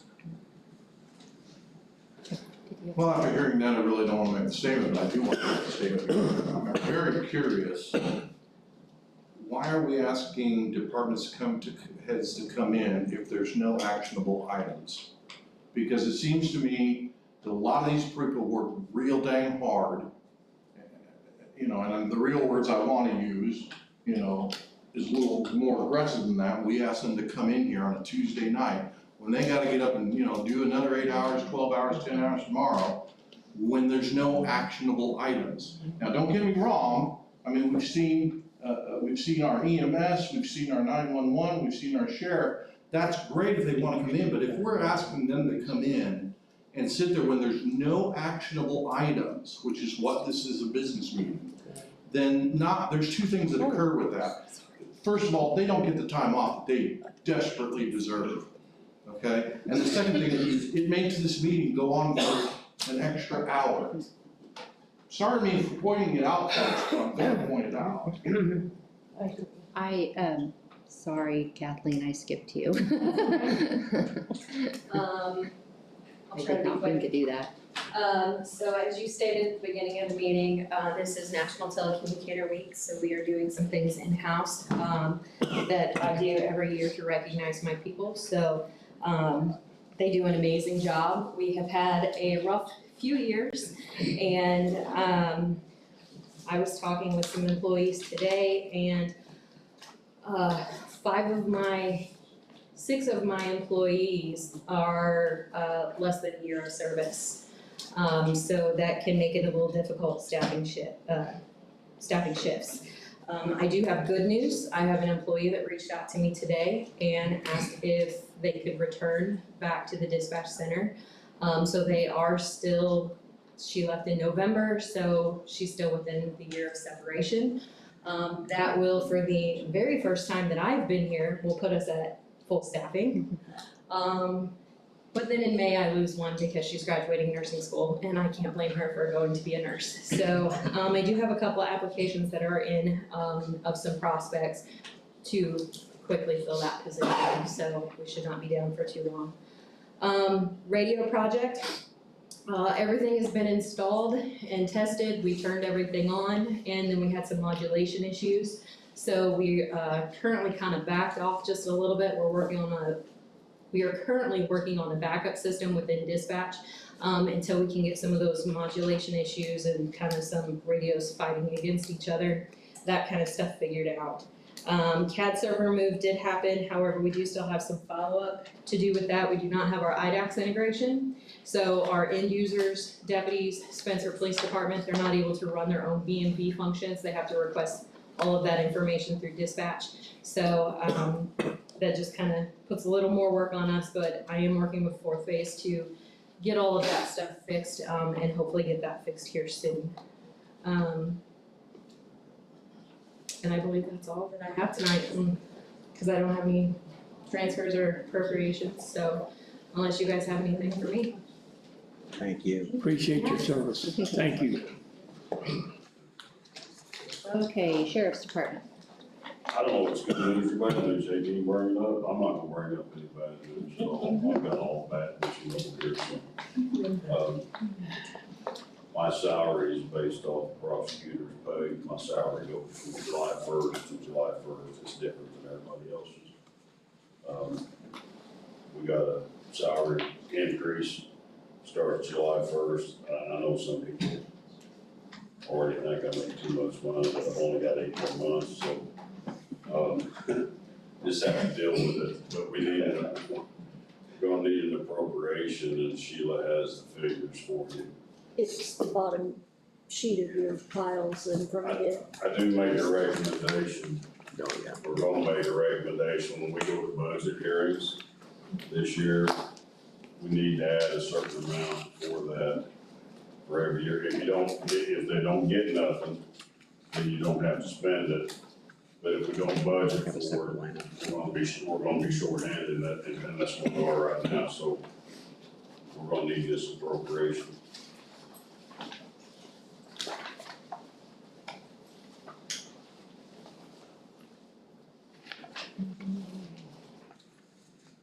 He needs $3,195.60. So you could either do an additional appropriation, but he doesn't have a big enough cash balance to be really working with in that fund. As Jim's report said earlier, he's already estimating 58,000 out of 60 some is all he's getting. I'm not sure how many people have left, that there might be enough to gain that $3,100. My recommendation, and I guess it's just a recommendation, you don't have to do it now. I'd wait till we get closer towards the end of the year, because I'm 5 jailers down at the moment right now. I'm 1 road officer down and getting ready to lose 2 more, so with the jail officer being down that many for so long, that money there is going to be accumulated, so that's money that's not gonna be spent. So I just wanna bring it to your attention, because this takes effect July 1st for me.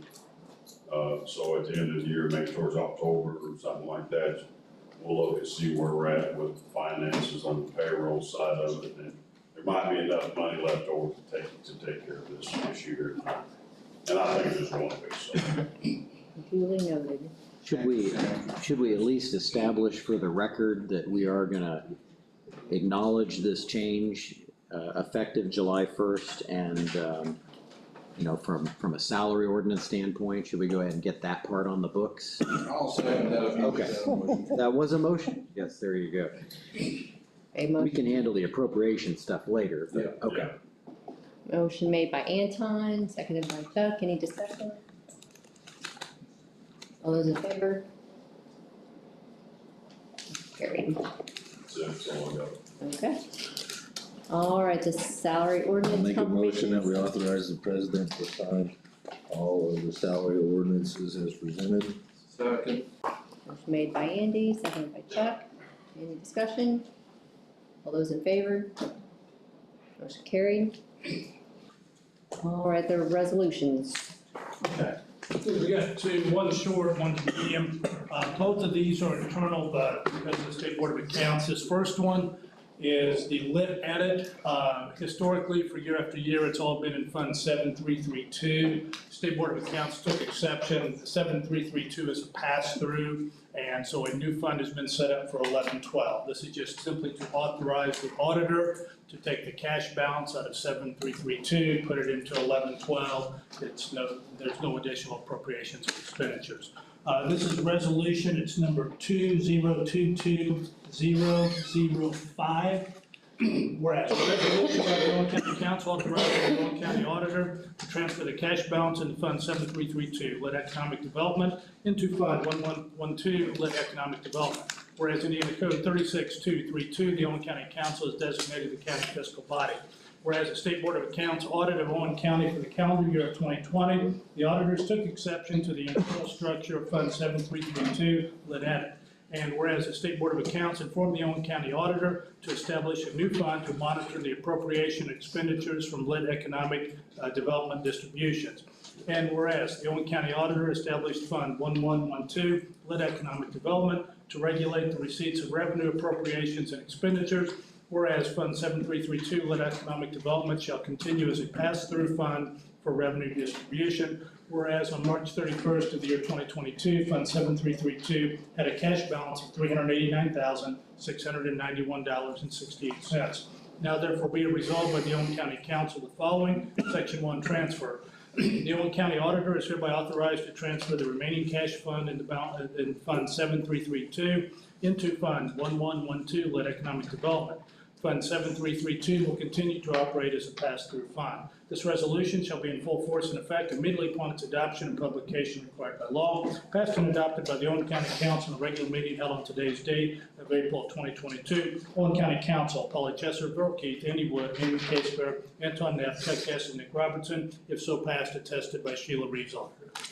I move that we go ahead and approve resolution number 2022-005 as read by the county attorney. Second. Motion made by Chuck, seconded by Anton. Any discussion? And that balance again, as far as the transfer, Let's see, the balance on the 31st was $389,691.68. okay, so that's still accurate. Yeah, I think Because it's it- probably not being touched We haven't otherwise. used that. Okay, got it. And this would allow whatever the cash balance is to make the transfer. Well, that would be good. Did you vote? I told you. We seconded it. Okay, so, all those in favor? Motion carried. Okay, this one takes a little bit more explanation, and there's more whereases. This was the CARES Fund Act that came back, and the Owen County received roughly $600,000 in CARES money. This was kind of historically the original fund. Jack White was put in charge, did a really good job, but every single fund had to be checked, that went to him, that had to be approved. The state of Indiana, this would be my opinion, had enough of that after a few months and said, we've got to find a better way to do this. So they made then that all of this could be then reseeded into the general fund. You as the county council and the commissioners voted on numerous resolutions of 2020-60 and 2059, authorizing the money to go into the general fund. That was done. However, there was the option that basically $300,000 went to the general fund, and approximately there was $200,000 of the remainder then remained to be appropriated by the commissioners for COVID relief. Instead of that getting though into a line item, it stayed in the original CARES fund. That was the one thing the State Board of Accounts said you can't do. So this has nothing to do about income, money, revenues, distribution. It's just the State Board of Accounts took exception that Owen County was still using their original CARES fund. This cleans that out. It puts all the money back, the remaining $95,000 will now go into the general fund rather than being the COVID fund of 8902. So 8902 will be zeroed out. 95,000 will go in the general fund. There was an agreement that the council had made that the commissioners still would have the authority to appropriate that. I think that that's still what the commissioners would like to do. So this 95,000 would go in, but if the commissioners then would come in and we'll be making a request at some time for the expenditure of the $95,000. This was the original agreement. It changes nothing, but it's a long way to get to a short way to say 8902 has to be zeroed out and this 95,000 needs to go in the general fund. State Board of Accounts took an exception. So that's the basis. This is resolution number 2022-0014. A resolution by the Owen County Council establishing procedures for the reimbursement of the public health and public safety payroll cost with the CARES Act funding. Whereas Indiana Code 362222, the Board of Commissioners has designated the county executive for the purposes of conducting the county business. Whereas Indiana Code 36232, the Owen County Council has designated the county fiscal body. Whereas there has been designated by the Owen County Board of Commissioners a CARES Act grant fund, Fund 8902, COVID, an Owen County which has received and expended funds. Whereas the Owen County Board of Commissioners on November 16th of 2020 passed and adopted resolution number 2020-0060, titled, quote, a resolution to provide for the reimbursement of public health and public safety payroll costs with the CARES Act funding, end quote, and whereas the Owen County Board of Commissioners and the Owen County Council on November 16th of 2020 passed and adopted a resolution that number 2020-0059, titled, a joint resolution by the Owen County Commissioners and the Owen County Council establishing a procedure for the reimbursement of the public health and public safety payroll costs with CARES Act funding. And Whereas pursuant to the resolution 2020-0059, the Owen County Board of Commissioners and the Owen County Council determined that an amount up to $633,189.46 shall be received into the general fund of Owen County. The Owen County Auditor was authorized to prepare and submit a claim against the CARES Act Fund for $585,896.73 for payroll reimbursement for the Owen County Public Safety payroll cost. Whereas, as of March 31st, 2022, the amount of $95,557.22 remained in the cash balance of Fund 8902, COVID, Owen County, Indiana. Whereas, Indiana State Board of Accounts in their supplement compliance report of Owen County, Indiana, dated January 1st, 2020 to December 31st, 2020, have taken exception to this accounting. Whereas, the Indiana State Board of Accounts has stated transactions for public health and public safety payroll costs must be accounted through one of two prescribed motions. And whereas the State Board of Accounts prescribed option requires the reimbursements received from IFA shall be received in a separate CARES grant fund. A claim will be created against a separate CARES grant fund for the reimbursement amount in favor of the general fund. This claim must be supported by documentation of public health and safety payroll costs which have been expensed from the general fund or other funds. And whereas, once the prescribed option has been completed, the cash balance in the separate CARES grant fund will be zero. No money shall be made in this specific and separate CARES grant fund.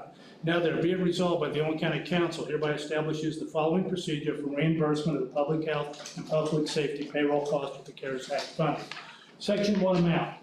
Pursuant to Indiana Code number 2020-059, the Owen County Board of Commissioners has previously determined the amount of $633,189.46 shall be received in the general fund of the Owen County. The Owen County Auditor shall now prepare and submit a claim against the CARES Act Fund for $95,557.22 for payroll reimbursement of the Owen County Public Health and Safety payroll cost. Pursuant to the State Board of Accounts September 30th, 2020 memorandum, this claim, this is important, this claim must be supported by the Owen County Public Health and Public Safety payroll costs that have been expensed from the general fund or other appropriate fund, and these must be clearly documented in the records of the Owen County Auditor's Office. Appropriations. The $95,557.22 shall be received in the Owen County General Fund. The $95,557.22 shall be received in the general fund under line item 00900 and shall be used by 2022 budget appropriations as determined by the Owen County Council. Pursuant to the State Board of Accounts, the October 28, 2020 memorandum, all general laws and ordinance for appropriations and expenditures would apply. This resolution shall be in full force and effect immediately upon adoption and publication required by law, passed and adopted by the Owen County Council, regular meeting held on today's date of April 2022. Owen County Council, Polly Chesser, Earl Keith, Andy Wood, Amy Casebear, Anton Neff, Chuck Hess, and Nick Robertson. If so passed, will be attested by Sheila Reeves on it. Jim? Yes. Could you do me a favor and read that again? Yes, sir. I hereby make a motion that we go ahead and approve the resolution 2022-0014 as presented by the county attorney. Motion made by Chuck. Do I hear a second? I second. Seconded by Nick. All those in favor? Motion carried. Okay. Covered up my agenda here. Okay, let's see. Elected official and department comments. Christine.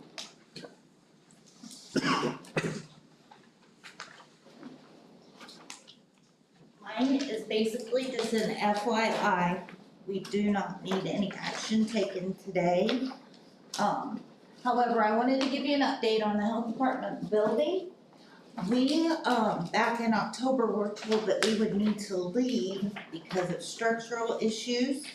At that time, Dr. Wells was gracious enough to give us her building so that we could continue to serve the citizens of Owen County.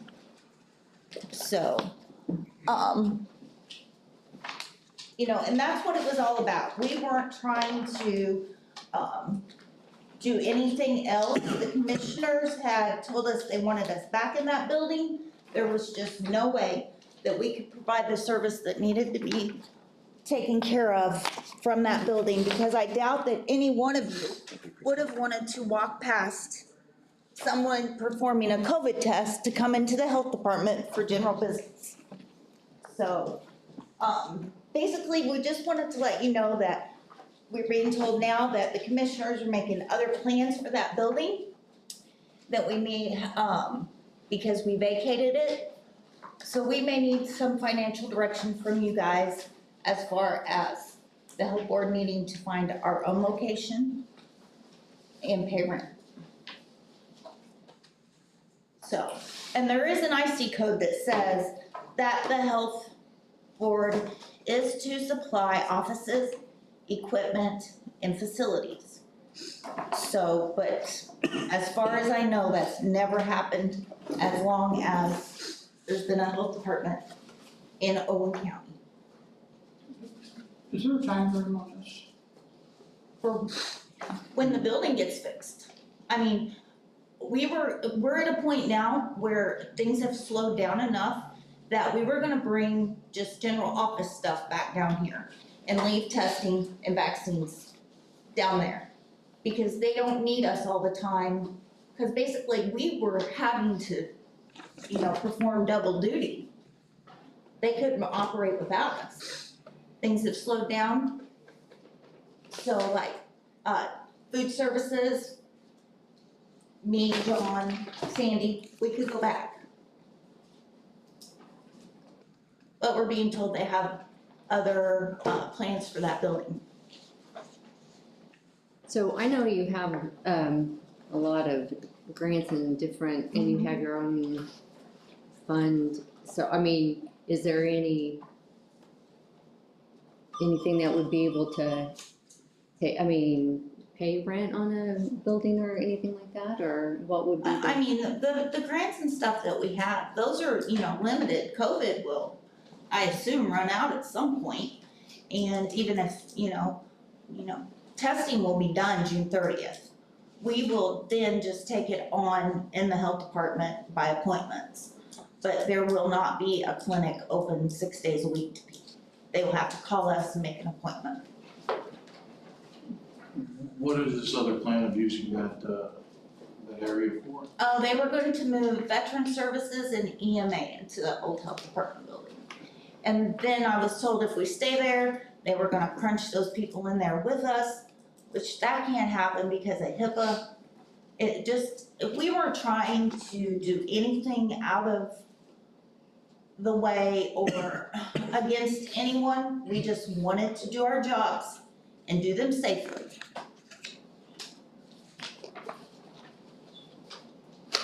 I appreciate you giving us the letter and. Can I ask a question? The EMA office downstairs, is that not good enough for EMA? I mean, it's been there for 16 years. It's in the health building, has been for years. He's not downstairs. What we're trying to do, Chuck, is eliminate the armory. We have. No, I get that, We're trying to consolidate offices, cut expense to help the county, whether it be utilities, insurance, that's the purpose. Well, what I don't understand, again, this is from a managerial thought, why we're moving a department to put two other departments where that department already successfully operates. Well, they haven't been in there for several months. Didn't go to the health board meeting, the attorney can speak on this matter, he was there and Bob, I was not, but I think the health board decided to stay where they were at. I included in your packet the health board minutes. And it was actually stated, and Jim Bryant was there as well, with Bob Curry, that we would have a walkthrough of that building. And when they hired a new maintenance man, and we would decide how we could operate. Okay, that never happened. The next thing I know, they say we vacated the building and they're putting something else in there. Okay, so the building had a problem. It still does. It still has a problem. Yes. Externally, not internal. Not internally, so But- why did we ask the health department to move out if there was not an Exactly. internal problem? There never was an internal problem. No, that's what I'm saying. If there was never an internal problem, why did we ask them to leave? Christine had a concern about the mortar falling out of the bricks on the sidewalk. They called Bob, Bob came and looked at it, then she called me and I came and looked at it. So I said, let's get a structural engineer in here, take a look at this building, give us 2 or 3 weeks, we'll figure out what we need to do, find a temporary home. She chose Dr. Wells's office. There was no lease agreement with the county, none of those things are involved. And the structural engineer come and said, the building is structurally sound, we just need to repair the outside. We put it out for bid. One of the bids was over the $100,000 allotment, you had to rebid it. So the building on the outside just needs its face replaced and put back up, and we're not gonna do it with. No, I get that, but that's got nothing to do with the interior, and it's got nothing to do with not asking this office back to where it was. They've been asked 3 and have times, service. Judge.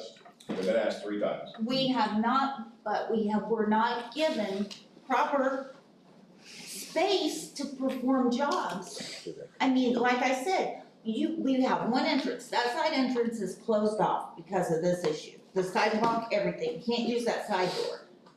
Okay. So, if you came to the health department for a death No. certificate, do you wanna walk past someone getting a COVID test? Yeah, it doesn't bother me. Well, but I'm saying, It's not a council issue, it's a commission. I understand that, I'm trying to understand it both sides.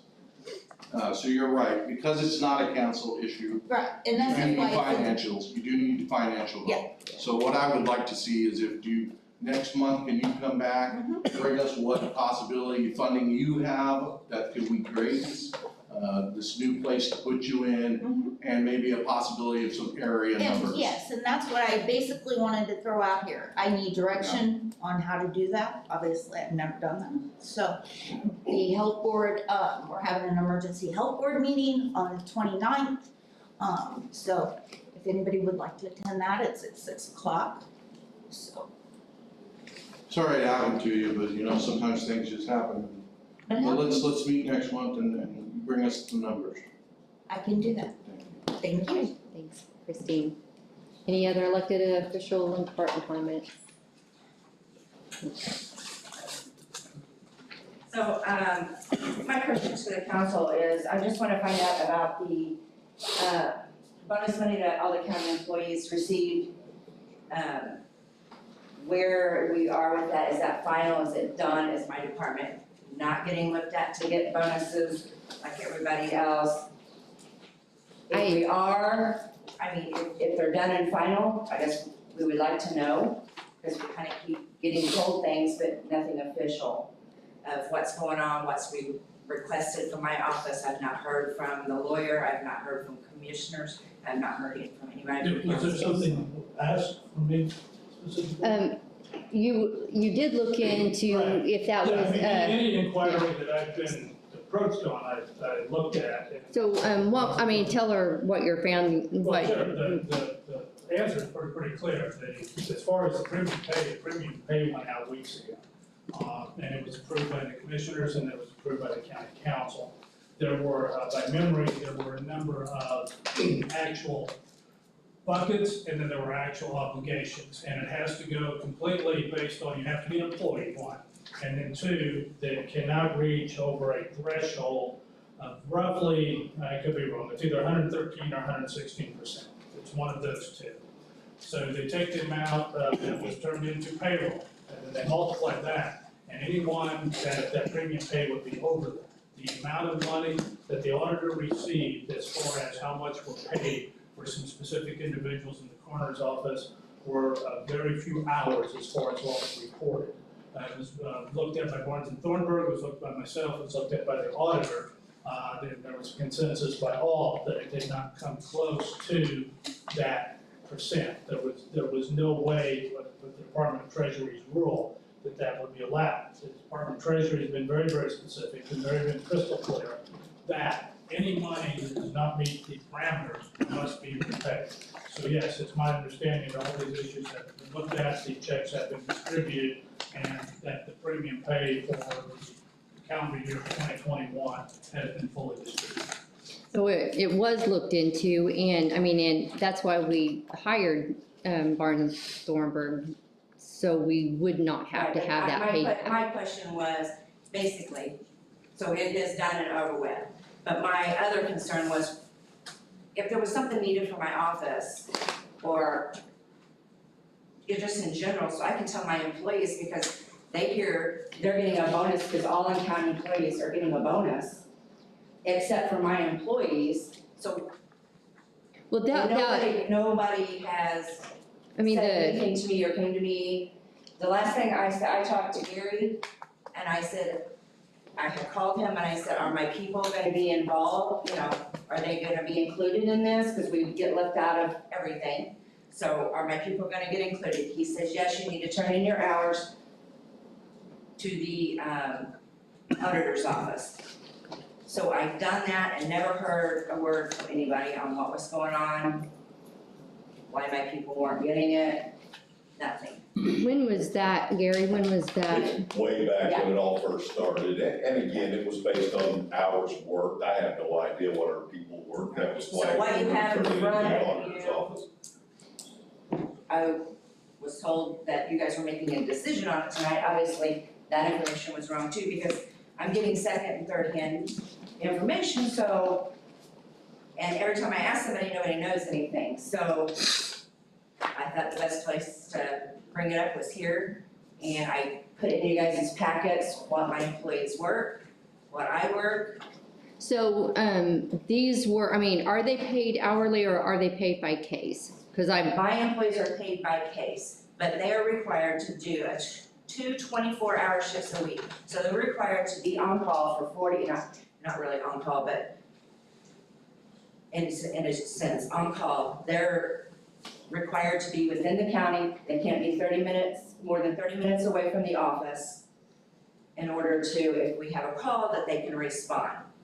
Now, they're not paid for any of that time on call unless they actually get a call. And that's some of the things that Anton and I have discussed, and, you know, that's something I'm gonna have to bring to you guys. We're gonna have to look at restructuring how we're paid. And, I've heard different things like, well, your employees are not even employees of the county. Well, yeah, they are. They get paychecks from the county. The IC code states that they are an employee. So why did they get overlooked? So When we're the ones, other than health department, EMS, law enforcement, are the ones in the dirty with the stupid COVID shit. And my employees get nothing. And my health nurse, who is only part-time, only got $1,000. Right. And She definitely didn't get anything. Yeah, nothing. Nobody asked for our hours. We had to pursue that. there was at one point, I mean, a list that went out to all the department heads with the people that qualified. Am I correct? And so, I mean, at that time, were you aware? No. Because I was told, I mean, I was informed that every department head got that list and they were to look over it, and so was that not? Verify. The list did go out. There were lists that, again, there's been multiple meetings since December. When the decision was made, December 6th was the day. It's been back and forth with the council and the commissioners and who qualified, who didn't. The commissioners set a minimum of 800 hours. We have to go by what is in the payroll system, because that is what is audited both by the Federal Treasury's Office and State Board of Accounts. At your last meeting, you guys asked Jim to look into and report back tonight if there was possible other categories or buckets that those funds could be put into because they didn't qualify. It just said there were no other categories or buckets. So unless there's something else creative, something else. Well, why don't we give 3,000, because you're saying part-time got 1,000? Why not, I've only got 3 employees that qualify, besides myself, and I don't get it because I'm an elected official, and I'm fine with that. I'm fighting for them, because they've worked their ass off through this shit. So take $3,000 out of rainy day and pay my employees a bonus. That's what I'm asking. Do something right to my department for once. Or you guys are gonna have any deputies because we're done. There's not 3 people in this room, excluding the 2 of us, that wanna do what we do, I promise you. We get more appreciation from our decedent's families than we do from our own county, and that's sad. Because there are other counties that their coroners got a bonus, we got nothing. I think it should have been, way back when it was case by case, there should have been something better set up, but Chuck? Yeah, Jim, is there, because I really honestly don't know how that ARPA stuff works. Do you have something that indicates the levels and so forth and hours, and then how did the determination come for each of that? So can we get something like that for next month? But, and that was one of my questions too, like, hours, right? Why wasn't I contacted to ask or to find out what the hours were?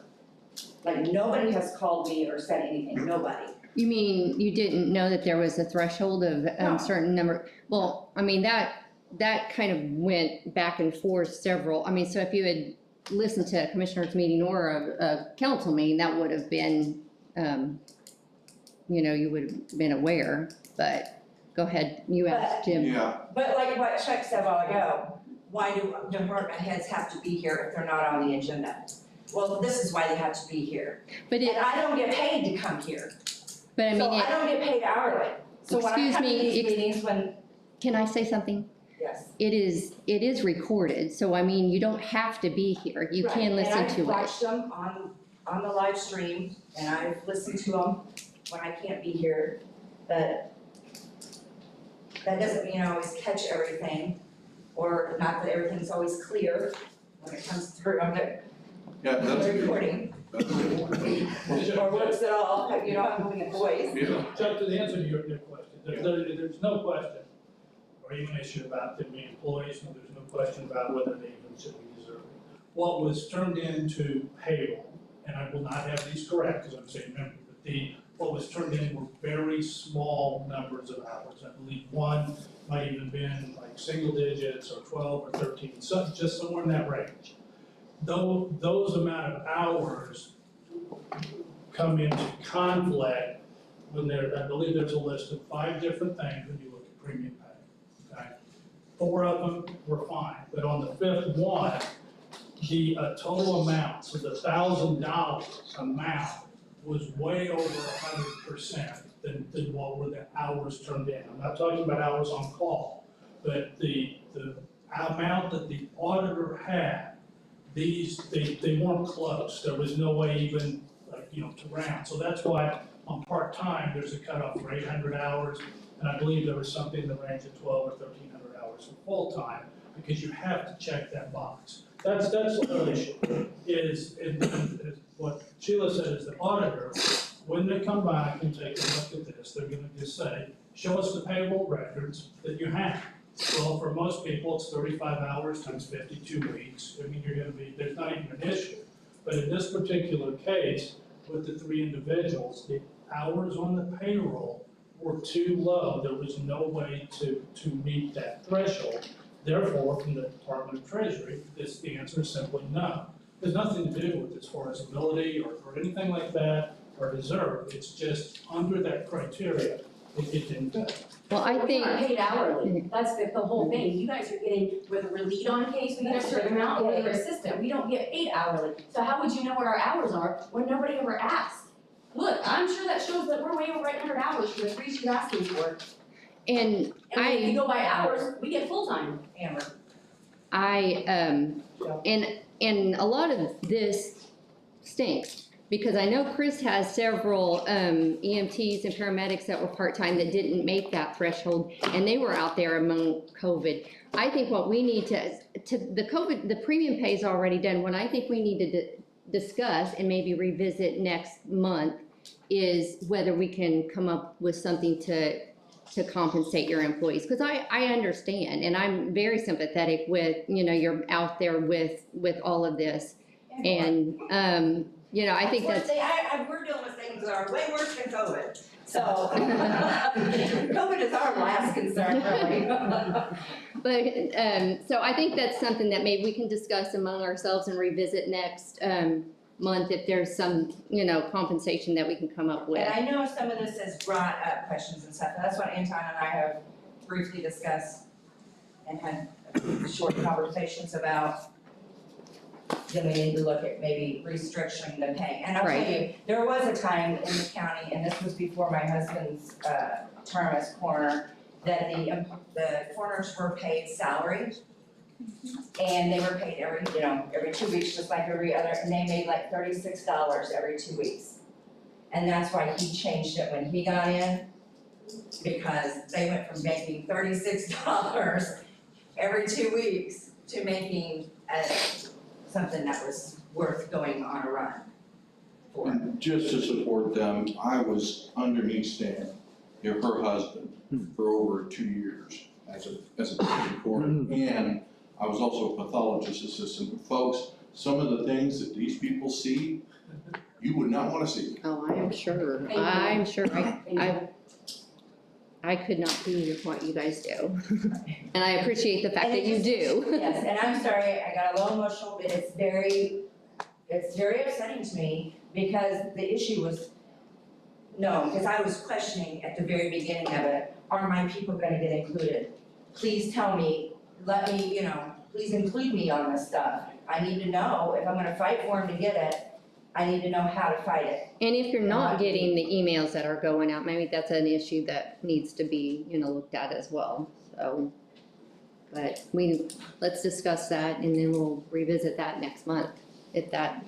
Yeah, at our last meeting, we already voted to allow an opportunity for everybody in the system that didn't already get something or was included for a chance to be reviewed. So it may be their office, obviously, but there may be some few others that we don't know about, like we mentioned, some small part-time hours for EMS. I think if we open up the opportunity for everybody, that would be most fair. There's probably not gonna be a huge number or a huge amount, and it probably is not gonna be huge dollars either, which is all a good thing. But I think we need to follow through on giving the opportunity to be heard and then figure out what are we working with here, how much is it gonna cost, what's the solution, so. In line with that, Jim, if there's your numbers or anything you think that we need to see by next month, that'd be great. And also, if you could help us out with that too, about an auditor of possibly a list of who all was paid and who all wasn't paid, so that we know clearly from the We should have books. that list. Shouldn't we? We know who was, Because that's also important, we need to be able to, because I wanna know the percentages, I wanna know who got what, sorry, but I need the information. All right, is there any other elected officials or department head? I'll make a quick comment. We made a discussion about possibly doing this in 2023. That will be pulled from the table. If you're talking about mid-range wage increases, there'll be no Right. need for that. Right. Make that public comment right now. I think that's a fair assumption. All right, anybody else? I just want to point out that I've voiced a fair number of concerns in the past about that, whether or not the ARP money is being prioritized in a way to help having this meeting tonight. I want to commend the council for taking a look at that And I do remember your comments. looking at spending gift, which is what it is, in a way that lets us get out of the hole so that we can start focusing on the future instead of tuning into issues in the past. I agree. Norm? I echo what Mr. Stutzman said as far as the funding goes. I don't know how we would want to stay in the red anywhere if we can get out of it. Number two thing, in my position, and Gary and I went out to a property not too long ago, and what I find hard in the positions on BZA and on the planning commission is that I don't know who enforces what when I am faced with a situation that I think needs to be addressed. I had a question tonight about somebody's building something, we don't think they have a permit. I have no direction of where to go and what to do with that. My recommendation was to contact Suzanne, but it's not always a building thing. This other thing was a trash thing, where someone had just dumped trash on a property that's been foreclosed on. It's listed with a realtor. I think it would be nice if we had some direction on who enforces that. Who do we give this to and know that it's gonna happen? Would that be a commissioner? I don't know, I'm just bringing it up here because We we're have here. ordinances in place for those, and then there are steps that are taken. It goes through the health department, and it goes to the sheriff department. There's a chain of command, and if those aren't followed by those people, they do not get completed. Right, right. But we pass ordinances to enforce these things, then they need to be enforced. The trash is actually with the building department ordinances as well, and once those are filed, they're delivered by the sheriff's department. That was an ordinance that was set up That's correct. a year and a half ago. And I'm not saying that someone's not doing their job. I, as the president of the PDA and the planning commission, I didn't know the steps. So I got with Gary because I don't know what else to do, and also talked to John. But it would be nice to, I don't know if those are in book form or somewhere where we have access to them. I see our ordinances for subdivisions, that stuff's all written down. I have copies of what we have to work from. I don't have that other piece of paper that says, if, here's who's in charge of this. This is the steps to follow. Normally, there's an ordinance book in the auditor's office, and you can check ordinances anytime. Now, there may be a situation where you wanna ask the auditor or whoever's down there at the time, who enforces this ordinance? Okay. 9 times out of 10, it's gonna come back to law enforcement. But there is a book down there for you to look at. Okay. Stickers. Suzanne has all of them too. Yes, she does, I'm sorry. Okay, so they are in the building. Okay. Yes. As long as I know. I didn't know, so that's why I'm asking. Thank you.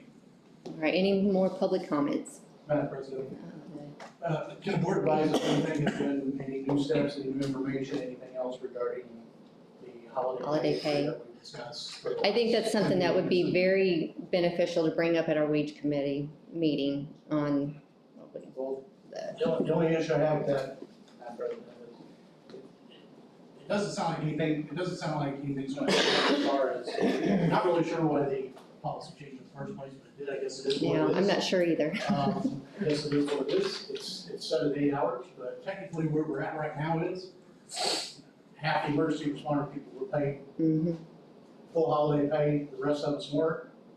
We're still sitting here either, which, I'm not advocating for this by any means.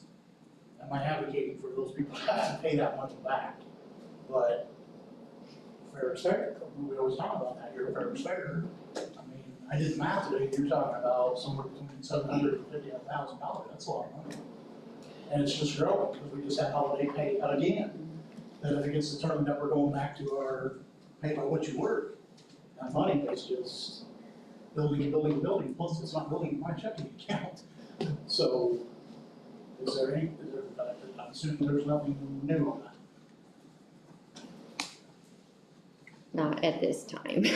But like I said, I am, Can we set something so that we get something could, figured out? we can put that on the agenda for the next month, and so that gives us a timeframe that we have to visit that. If that were set to the Yeah. agenda, it would be set to the agenda for what, possibly a decision or Right, when we put it on the agenda, I want to address it and to vote on it, because I don't like kicking the can down the road. And I want to be very clear that I'm not advocating for the people who got paid, have to pay it back.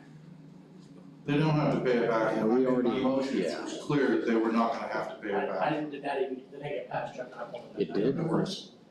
So then that's, to me, that's even still kind of a bigger issue. So they got their money and we don't. So you're telling me then that, It will be on the agenda for next month. thank you, ma'am, I appreciate it. I'll make myself a note. All right, yes. So I just wanted to take a moment to speak about the time that the meeting started today. I glanced back and it looks like your clock may be about 5 minutes. It's 5 minutes off, yes. Yeah, and so I just wanted to provide a friendly reminder that starting a meeting before, even a minute early is a violation of the open door law. I would not be a good journalist if I didn't at least mention that.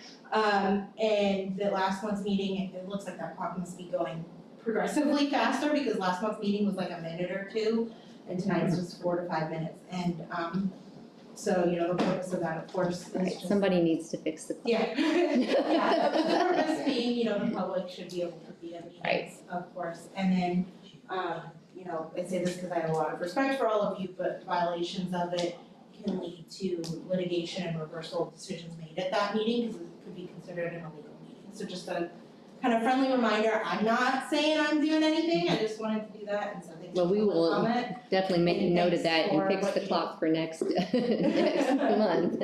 But I appreciate that, yeah. I appreciate that to be brought to our attention.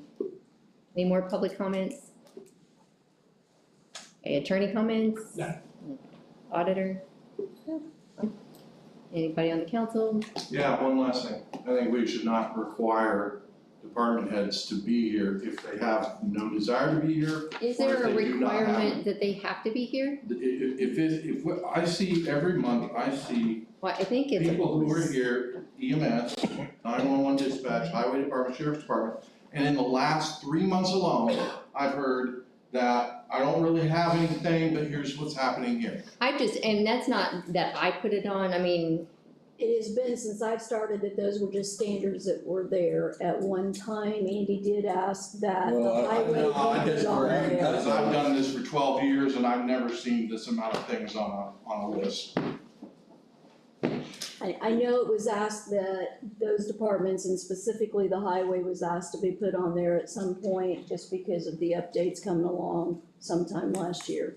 Yeah, I think it was more giving them the opportunity to speak if they wanted to inform the council. I know that there was a time whenever the highway department, they were close on, their budget, and so, and I think Greg probably requested it, to be honest with you, or we talked and he thought it was a good idea, so.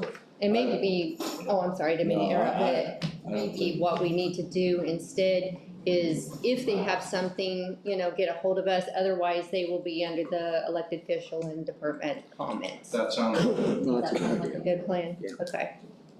Motion to adjourn? Thanks everyone for coming. Oh, thank you for bringing that.